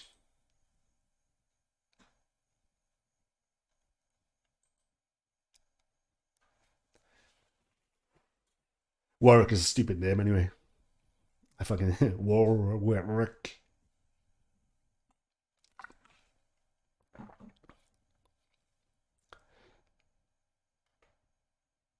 Do. So many comments I'm missing. It hurts my soul. Speaking of Gibson, the RP90 is good for metal distortion. Fuck yes, they are. They're really good. But people, they don't like it because they've got too much hum. Poor babies. They're amazing. I did search Circle of Tone and has modern mids. I think it is ruined metal or something like that. I did a video chugging with a rat with it. It sounds fucking awesome.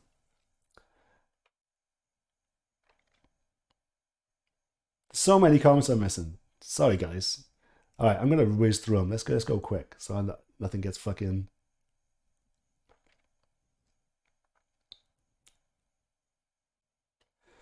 Boop doo.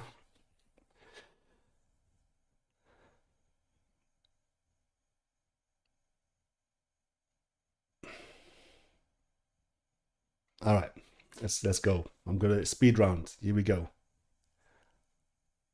Now I'm only getting stream chat, ironically, in my multi-stream. Christopher D, you couldn't find me on Twitch? I've been shadow banned.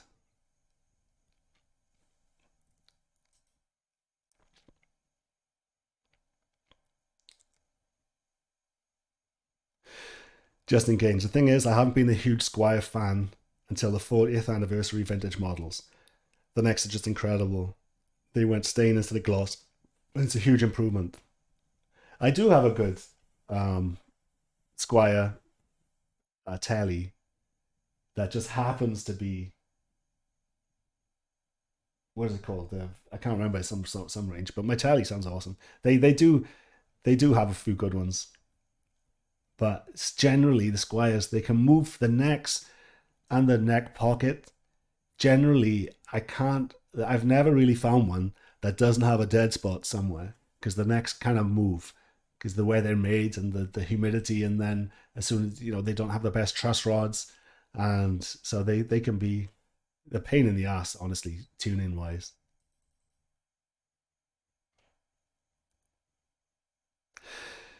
DMC, have you in the past or do you have any future plans to produce amp profiles?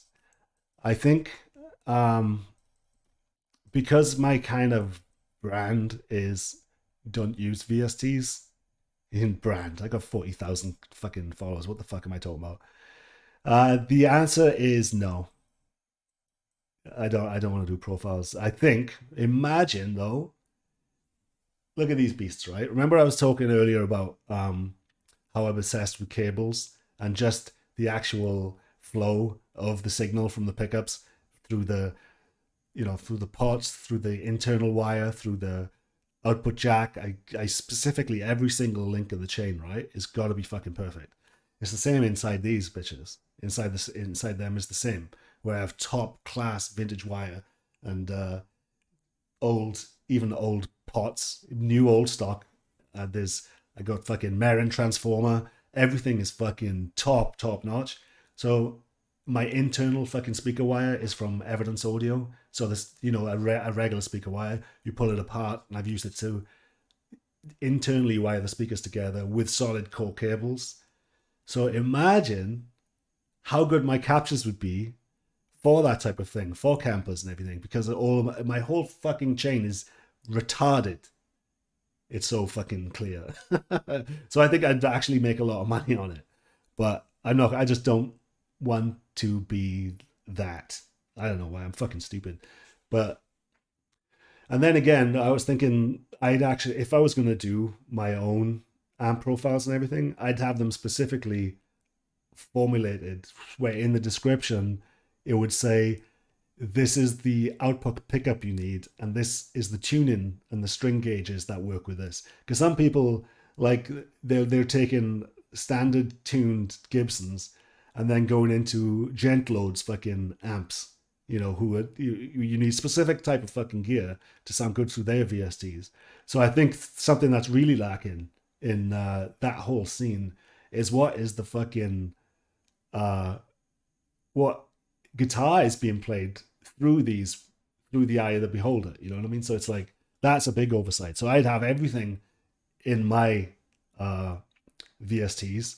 I'd make sure all that is listed in the patches, so you know what lanes to stay in. And there'd been happy accidents, maybe happy accidents if you go with something with an 8-string through something that I've designed for 6-string. You know, you never know, right? So that's part of the fun, but just something that I would do. Yeah, my fucking campers would be, because think about it. My camper would be going through a 1973 blackback. It wouldn't be going through the usual fucking new greenback that you have, or the so-called greenbacks. We can't even manufacture them the same anymore because of animal glue laws and shit like that, you know, and the type of fucking lead you can't use anymore.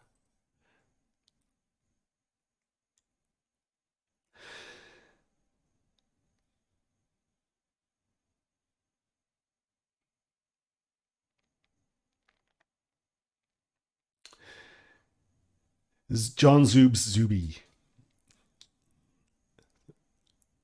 We are in a positive position. Northern Jersey metal scene is making a comeback. There's a lot of fucking cool hardcore up there, man. With bands like Scarlet King, Thrash Band, being mentored by the 80s, 90s bands. Ellen Tachio from Hades. Yeah, Jersey's Jersey has always been pretty damn good. That's good to know. Got Butch from Fisticuffs, John from Seventh Blessing, Hostile Rage, Whiplash are fucking amazing. Whiplash are on tour right now. I never thought I'd see that because I think he kind of like disappeared. I think heavily into drugs, but holy shit! Ticket to Mayhem, brother. You know how good that is. Holy shit!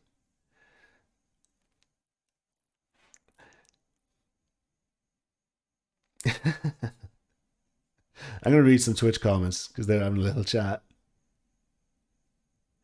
Jason Plato, what's up, dudes?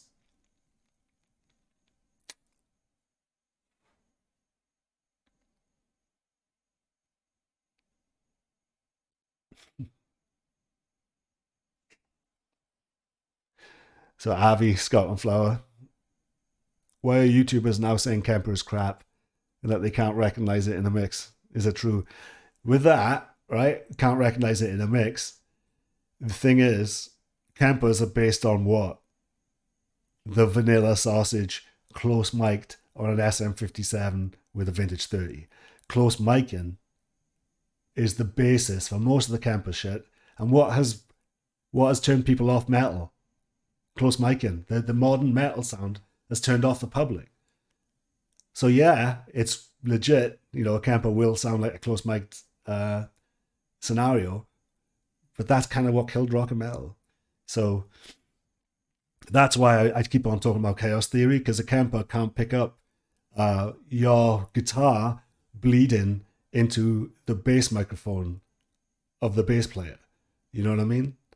So that chaos is completely gone, and you're completely in this beam of fucking frequencies, and you can't get out of it. You can't get out of it. It's set forever in that profile.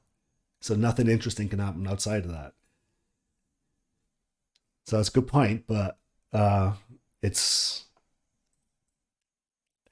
Kemper does an amazing job at capturing the tone of a failed model, the modern rock and metal sound.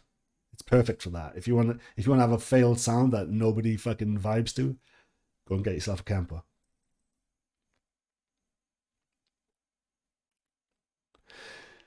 Justin Gaines, new metal like Helmet, new metal, and Hum seems to be making waves. Hum were fucking that was a good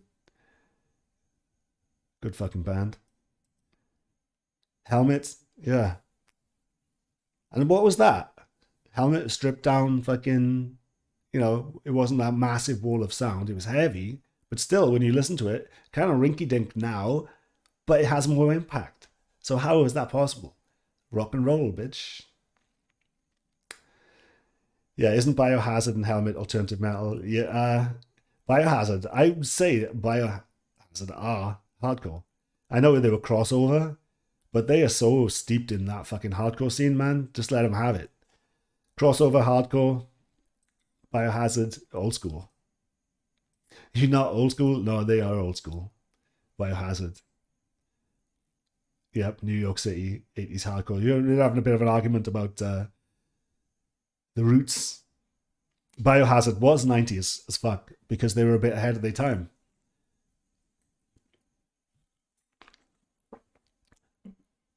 They walked so Hatebreed could run. Agnostic Front is 80s. Yep. Justice Gaines. Kids seem to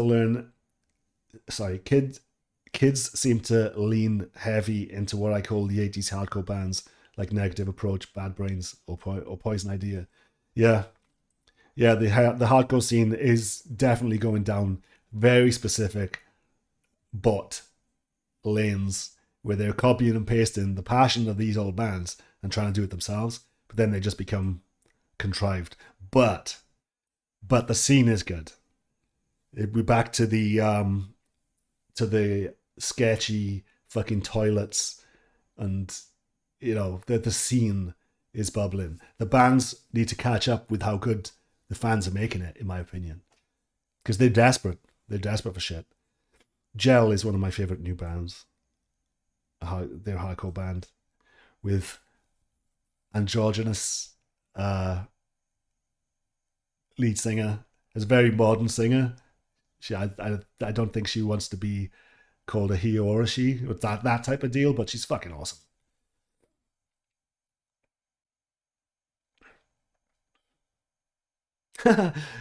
DMC bullet belts with massive white Reebok high tops. Fuck yeah. That's the old school new wave of British heavy metal. The Reebok white high tops, that was thrash. Where you'd have the fucking tight, skin tight black jeans tucked into those high tops. Best looks with leather jackets, yes sir. Speaking of bots, but I think also because I can never be satisfied, war vests and shit like that is getting a bit cringe. Where they're fucking too perfect now, they're a bit too contrived. Gotta have the right patch from the right era, I did that when I was 19, where I had the war vest, but I was so fucking bad at sewing, mine just looked like a joke. You could tell, like, nobody in my household could sew.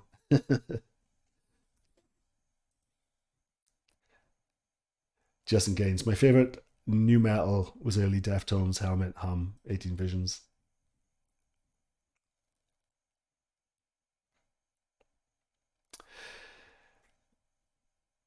Zuby is he says Carnival and Cro-Mags. Fuck yeah, dude. New York, New York.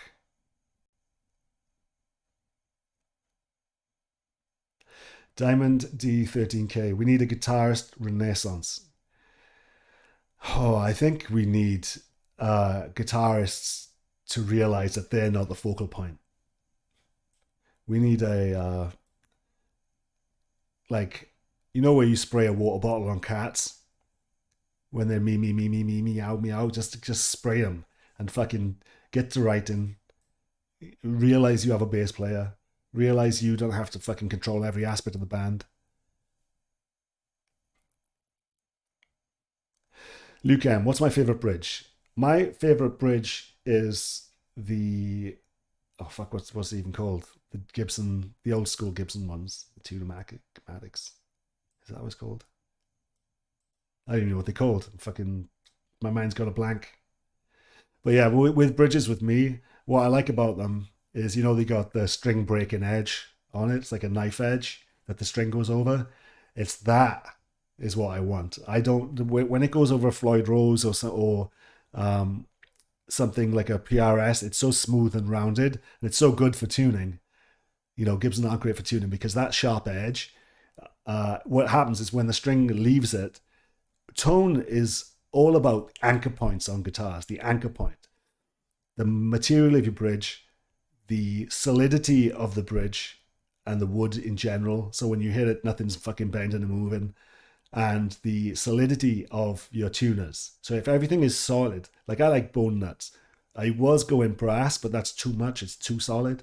Bone nuts give you the right attack. For open strings, obviously. Right attack. The amount of zing that I want. And then with a Gibson bridge, you have the another knife edge. So that string is so responsive. It's not rolling over some fucking roller nut on a Fender or whatever, you know. It's that ping, bang, bang. I got what I want out of it straight away, you know. So yeah, when it comes to bridge, it's more of the style of bridge, the material of the bridge that it's going over. So it's why simple things like brass blocks in Floyd Rose make a bit of a difference. It does make a good solid difference because it's all about anchor points. How solid are what is the string attached to, you know, and how solid is it?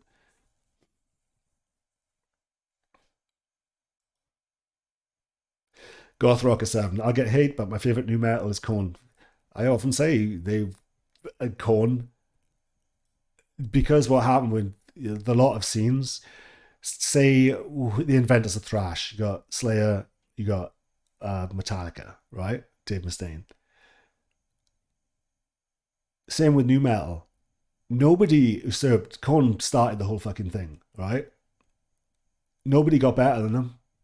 Often with scenes, the originators never get topped, which is what fucking pisses me off about black metal. You're not gonna these black metal bots. Nobody's gonna touch what Tom G Warrior did. You know, when it comes to fucking unbridled passion and frustration and true fucking, you know, true music. You're not gonna touch it. So why do they keep on trying to fucking regurgitate the passion and the anguish of other people? You know, I don't know. So yeah, Korn. I have no argument against Korn being the best new metal.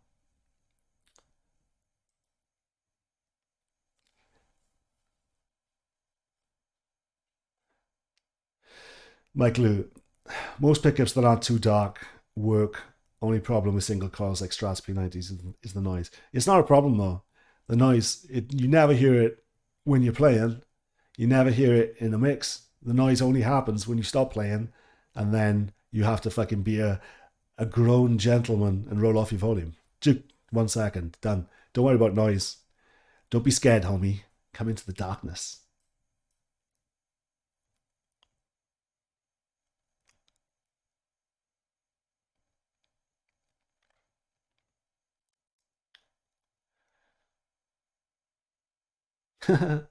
Avi Scotland Flower. I'm just going to call you Avi, okay?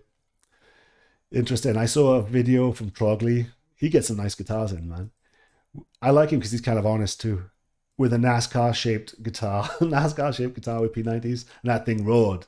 I was impressed. P90s are, don't sleep on those, you know?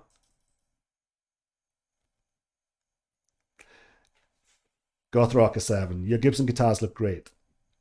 Yeah, oh, when you were right, Gibson lost their way. Now I'm happy to hear they're back on track. They are back on track. The only thing is they are not innovating. They, you know, I've so many ideas that I could take to Gibson that would blow their tits off. I could, like my guitar that I put together will shit on, it's shat all over the standard that I have. And I had shitty old strings on it. And I was ABing them like, holy fuck.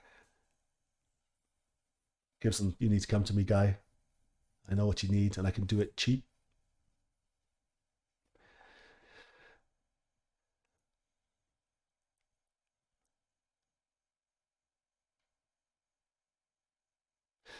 Justin Kane's nu metal arguably was the last great movement for creativity in the metal genre. Yeah, nu metal was the last big one that jocks liked it, uh, mothballs liked it, mom and pop liked it. You know, they're all rolling, rolling, rolling, rolling. Yeah, that was the last big metal movement, and it was cringe for neckbeards like me. Most of it, I loved fucking orgy, uh, but that was the last hurrah. I mean, since then we've just gone downhill with screamo, emo, you know, deathcore, metalcore. It's never really got the masses back into it. Avi, Avi, yeah, the Gibson scale is a bit sketchy, but it's that scale that makes it so responsive. When you got these fucking glorified bass guitars, obviously the longer a string travels, the more flappage, the more problems you can have. So it's very hard to get that dialed in longer scales,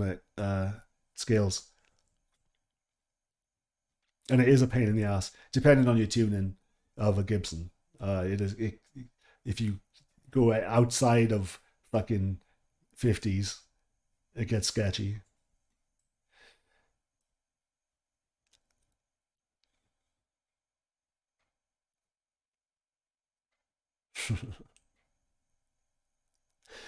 Yeah, Mike Innes from Alice. This is how far back I am because my chat's so shit. Warwick bass guitar is what Mike Innes used from Alice in Chains. Yeah, if go search on YouTube for Wood sound check by Alice in Chains, where it's them on a regular stage, on a huge stage, doing a sound check, and his bass sound with that fucking Warwick dude. Oh my god, it's like it shows way better than the sound on the album. So I even bought the Warwick pickups.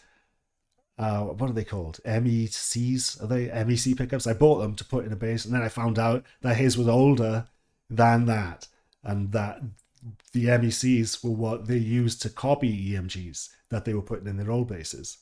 So the old ones have the EMGs, and that's the one I want. And there's one on eBay right now for something like $2,000, and they kind of sort of say that it's the frets are gone on it. You know, they wheel it. They say it still works, but you know, frets. So I would love to grab that, but I'm selling gear right now, and it's the one with the EMGs too. That's the one. So if I could give that a fret job and hope that the neck isn't too fucked, um, that would be nice to get. But it's $2,000. I can't justify that. I use an active bass, so maybe I should just start getting like a brass block for it, a brass nut for it, and things like that. Try and get some and put the MEC pickups in it. You know. Yep. Zuby, the old EMGs, the 80s EMGs with the nut. I talked about that the other day.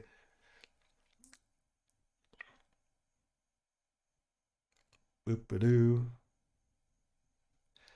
Chat's fucked again.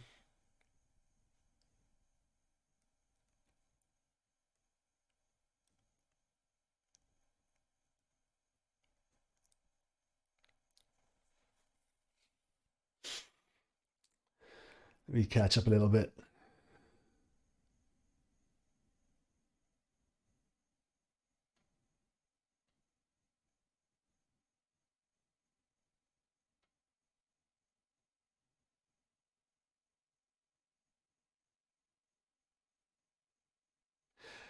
Jason, thanks for the $5, man. Thanks for the super chat. I appreciate it. Very cool.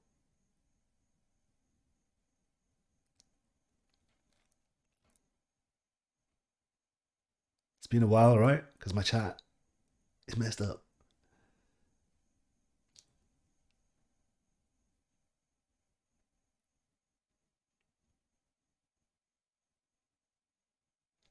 Rally VW. I use an amp sim pedal because I'm a Pooh College student, but you're right about real amps being better.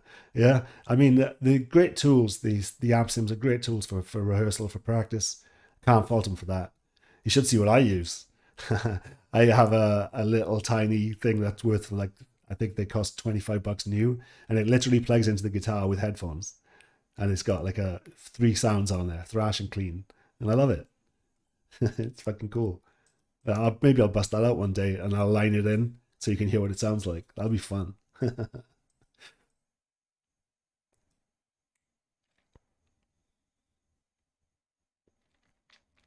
Christoph S. Is there a way to get your pickups? There will be. I've had them in storage for a while. I haven't been selling them. I do have some left, and I might bust them out just to get rid of them all. Bust them out cheap. So, but that might be in the. It's going to be before the end of the year. Put it that way. So I'm in selling mode right now. So yeah, my pickups will be available, and they are fucking amazing.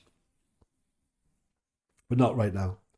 Don't have time to deal with shipping and processing orders and that type of thing. I probably do, but I just don't want that on my plate. Zoobs, every month Whiplash plays Dingbats and featured on Metallic Cave. Cool. Whiplash are awesome, man. Nailed to the cross. Like Lou, dude, I gotta say, rubber mics kill on guitar cabs. Yep, I always use them. It's a good color mic to get a little bit of vibe out of this fucking DAW world, because they're a little bit cloudy, but they're fucking satisfying. I use ribbons on bass too, fuzz it up.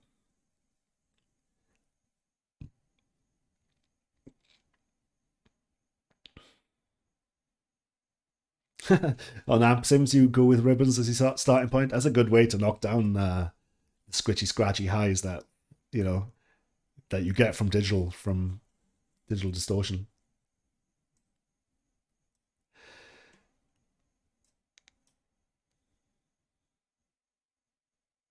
Yeah, the Tonex is interesting. The Tonex pedal, like Lou was talking about it. It's a $400 instead of a $2,000 Kemper type of thing. Open source versions of it. It is very interesting. It's getting better and better, but it's getting better at the way that they're being copied is the old way, with the new modern metal way of getting the guitar tone. And people don't like it though. So it's like, it sounds, yeah, you will be able to sound professional straight up the bat, but new bands aren't selling records or getting streams because it's fucking unlistenable.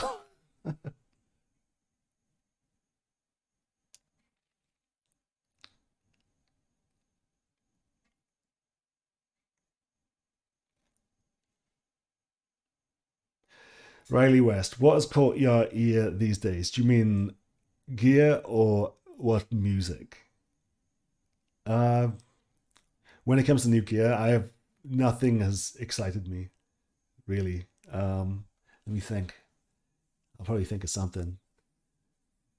I do want to try out the Tone X. Terrible name.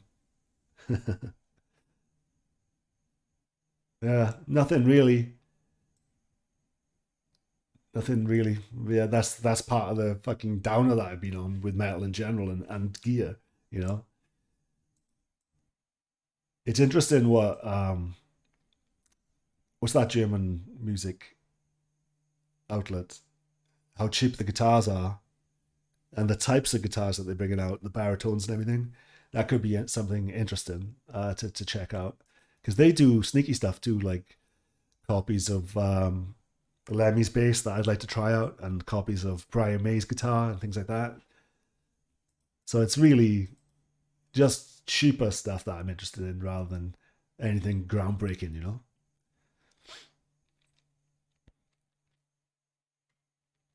Yeah, R3, we do need to figure out how to get me a better chatbot. It's fucking insane. It's so shit.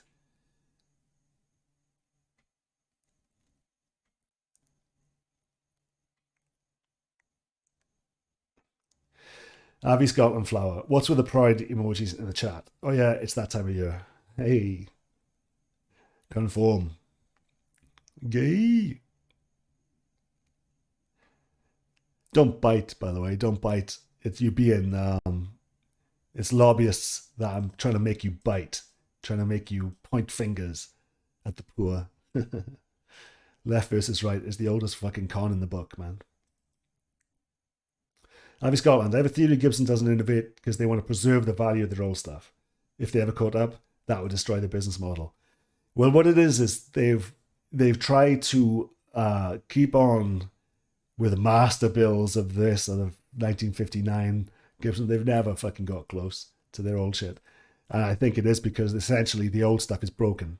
The old pickups, the old capacitors are leaking, drifting, and that creates the magic. The fucking tone, the top end is to shit. But so now you have these new Gibsons with really efficient pickups and everything, and it just the sound comes through like a beam and it's normal.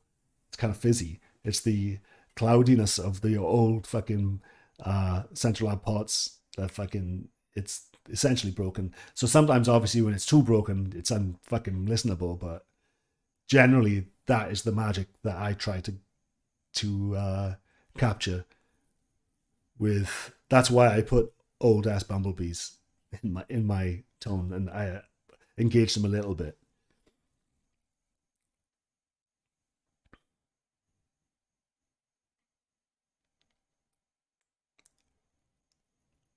Thoman, yeah, it's Thoman music.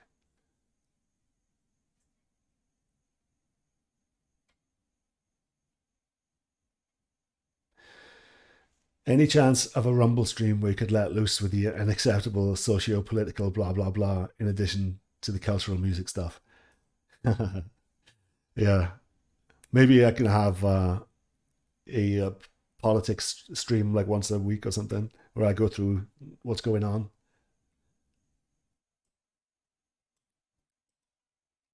Why is Nickelback heavier than the majority of the crabcore bands from the 2010s? Ryan Swain.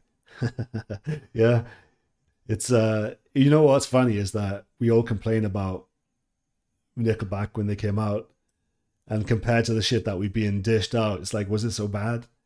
At least I can remember their choruses. At least the tone was generally good. You know, the drums were rocking.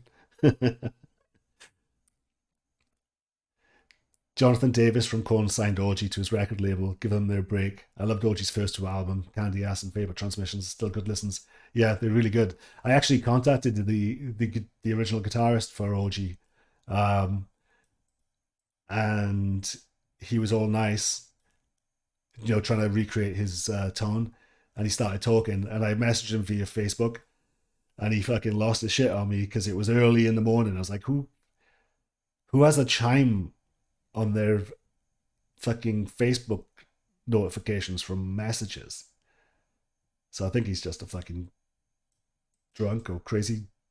Just maybe he's just a dick. So I was like, you're dealing with people in different states, in different fucking countries sometimes through Facebook, and you're complaining that somebody fucking messaged you in the morning. Grow up, dude. It's kind of a boomer take. So yeah, so then he stopped fucking talking to me. I was so close to finding out exactly what they used back then.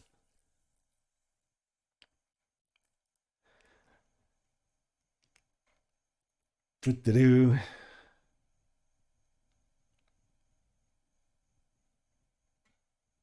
Master of Reality. I have the Tonex software and it's amazing. That's good to know, man.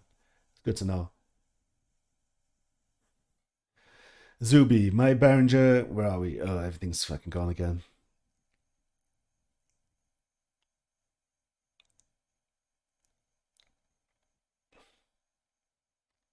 My Behringer metal pedal cost me 25 bucks and it screamed through into my Diablo amp.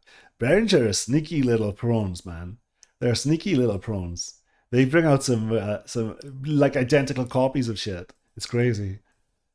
So it's my Behringer fuzz thing is actually, speaking of Orgy, they use an old FS5, is it? The old fuzz uh, pedal. And the Behringer has a fuzz pedal with about five different modes on it, which does that very thing. So sneaky little prawns, Behringer. You can do a lot worse than that company. I was kind of glad that they started getting into the synth world too, the analog synth world.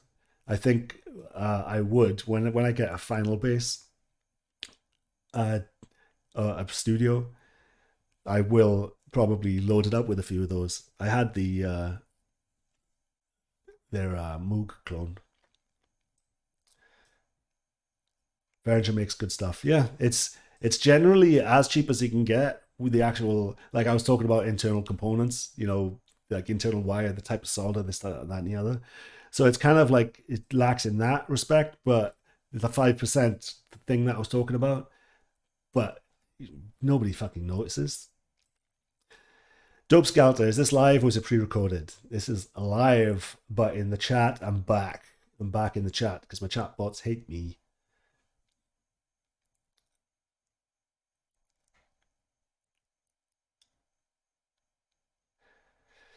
Vinicius Rezende. Your thoughts on counterintuitive uses of gear, bass amps for guitar amps for, yeah, reverb plus distortion for some drum kit parts. Yeah, with that, um, it's I was actually looking at a bass compressor that's on for sale now. Remember the old Ibanez Sound Tank series? They have a bass compressor from that era, and I might go and pick it up to use on guitar. So it's like whatever's clever, whatever works.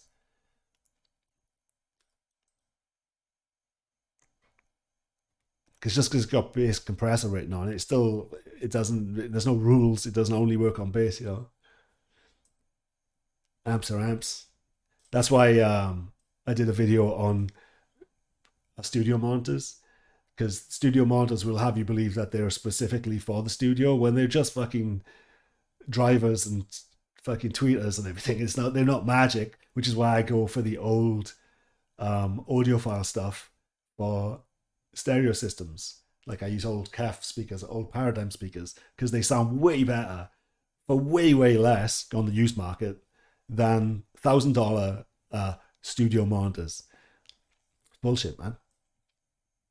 Yeah, I'm very behind on chat, and I apologize. I'll get it fixed. I'm taking time. Yeah, I do respond along on some comments too. It's called ranting. I liked the new Queens of the Stone Age songs. Yeah, it's pretty good. It's more commercial, but they still got a cool sound. They still got a lot of respect for them. Did I answer the question on my pickups? Yeah, they will be available this year. Maybe in a month or 2 months, but I think you will be able to buy them.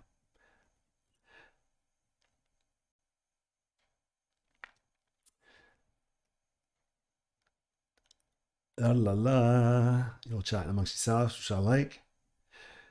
Master of Reality. Behringer need to get on that Moog delay. Mm-hmm.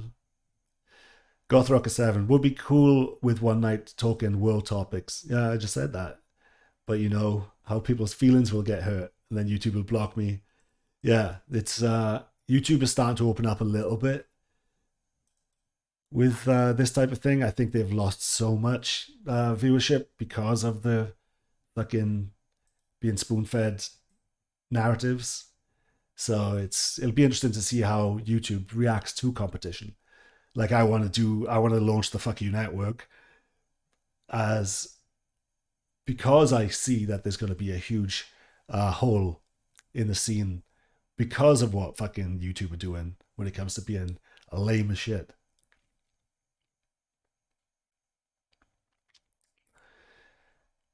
Attorney. Guitar through bass amps sound great, but may need a distortion pedal. Yeah. Bass through guitar speaker, gotta be careful there. Yeah. I actually recorded a lot of bass through guitar speakers. The modern guitar speakers, you don't have to worry about bass. Just think about it. You got 9 strings that are virtual bass guitars, and they can handle it. It's the old vintage Celestians that used to blow over nothing. Like you wouldn't use anything from the 70s, maybe mid 80s onwards with Celestion, and you're going to be fine playing bass through those speakers. Low, obviously, but do not take that advice. I do it. Just does mean that you should.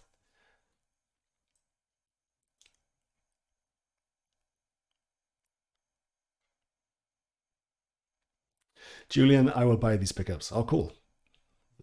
They'll be yours. Do-do-do. Am I caught up on chat? Let's see.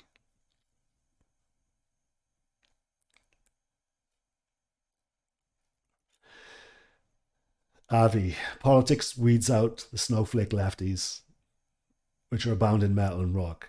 Yeah, politics. There's what really disappoints me is that the right and the left keep falling for it, man. They keep falling for it. All the narratives, all the arguments, all the oh my god, did you hear this? This fucking what they're trying to teach our kids in school, this, that, and the other. After decades of left run teachers' unions in the US slipped to something like 30th in math and science. So don't worry about, you should worry about the fundamentals on why they're literally left run teachers' unions have kids depressed because they're telling the kids that you're either an oppressor or you're a victim. And that's why are you telling kids that? It's like kids are innocent, you know? So on the flip side of that, there is no left and right in Washington. It's all lobbyists. And it's lobbyists that are making sure that your education is going to shit. So don't even blame the left. The left just do what they do. You know, they care. Sometimes they care too much. So it's like the right needs to get with the left. Stop fucking falling for the divisive stuff. You know? It's getting nuts.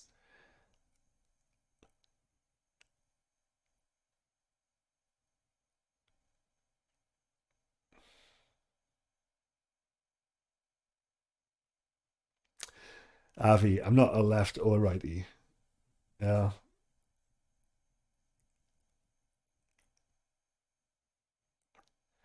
Yeah, it's the longest con, man.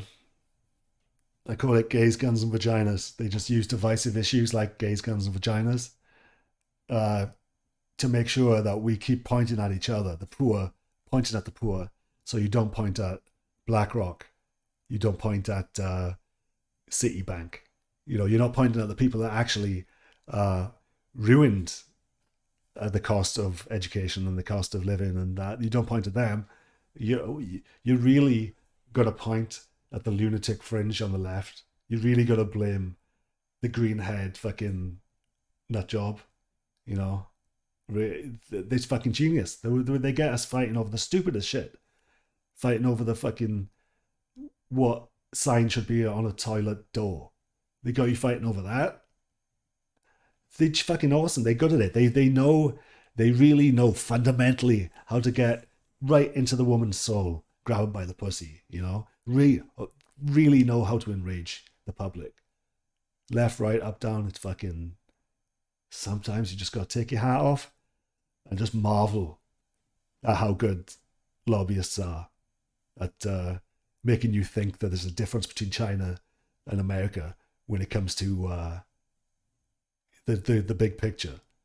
You know, there's a reason why Hunter Biden got a $2 billion deal from the Chinese electric company, the literal CCP, to his law firm for what? What was that investment for? Billions. They're all reading from the same fucking teleprompter. So don't fall for it. Don't blame the left. Don't blame the right. Blame those bitches that own everything. Because they're laughing. They're laughing at the Bud Light shit. They're laughing their asses off.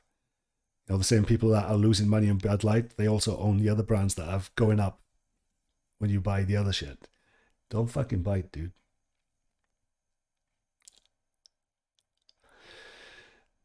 Yeah, with Dope Skeletor, huge distraction, just like they're complaining about rap or rock corrupting the youth. They literally corrupted the youth. You want to talk about gangster rap? Gangster rap was invested in, apparently, by for-profit prisons, by, it just so happens, right? Let's just listen to this. In 1985, Biden co-sponsored the bill that got us to start nation building in Afghanistan, right? Nation building. Now, what's in Afghanistan apart from oil? Opium, poppy fields, drugs. What's in all these other places where we installed all these despots in Mexico? And there's cocaine. where did it all? What happened in Arkansas? Like, who's the governor of Arkansas at the time? It's Bill Clinton. So all these drugs flooded inner cities through airstrips in Arkansas, flooded the inner cities with crack. All of a sudden, gangster rap was promoted to do the lifestyle, so everyone just starts getting on crack. There's sneaky little prawns, man. So, and they went after the Satanic Panic, the actual acid rock back in the 60s was contrived by intelligence. Where do you think they got all that fucking acid from? They only got busted, really, the acid kings, because they went on vacation and they ended up having a gas leak or something, and the police had to turn up and kick their doors in. They said, "Oh, we found all these fucking acid production." I'm getting tired. So yeah, a lot of scenes, a lot of culture is basically lobbyists paying to create a problem and then getting paid to solve the problem. The war on drugs. How much money was spent on that? You know, it's all the lobbyists are the fucking worst, man. Make you think that they got a lot of people, and there's a lot of people in rock that are anti-rap because of what lobbyists did to the inner cities. They fucked everybody's lives up. Biden, with his crime bill, there isn't a US politician alive that's killed and imprisoned more people of color than Biden. With his crime bill, with his war on drugs, with his war on terror, you know, it's fucking nuts, bro. So yeah, let's end on that, where I don't want, if, like, in my chat, don't complain about rainbows and don't complain about the lunatic fringe on the left, because that is the problem, that we've fallen for it. You know, we need to get with the left. The right needs to get with the left. Left needs to get with the right to fight common enemy, which are lobbyists. And you can name them: BlackRock, fucking Vanguard, Slate Street, Citibank. They're the ones that have us jumping through hoops. And with that bombshell, I leave you. Have a good one. So don't have nightmares now about all this. Guitar, right? Yeah. BlackRock, which one did I mention? Vanguard. Vanguard and BlackRock practically own at least 30% of most of the big companies that are in the world. They're worth trillions. So yeah. BlackRock were given $1 trillion of CARES Act money, bailout money for COVID. BlackRock were given $1 trillion to dish out to Wall Street for reasons. Messed up. All right, people. Have a good night. I'm out here before I get a bag over my head.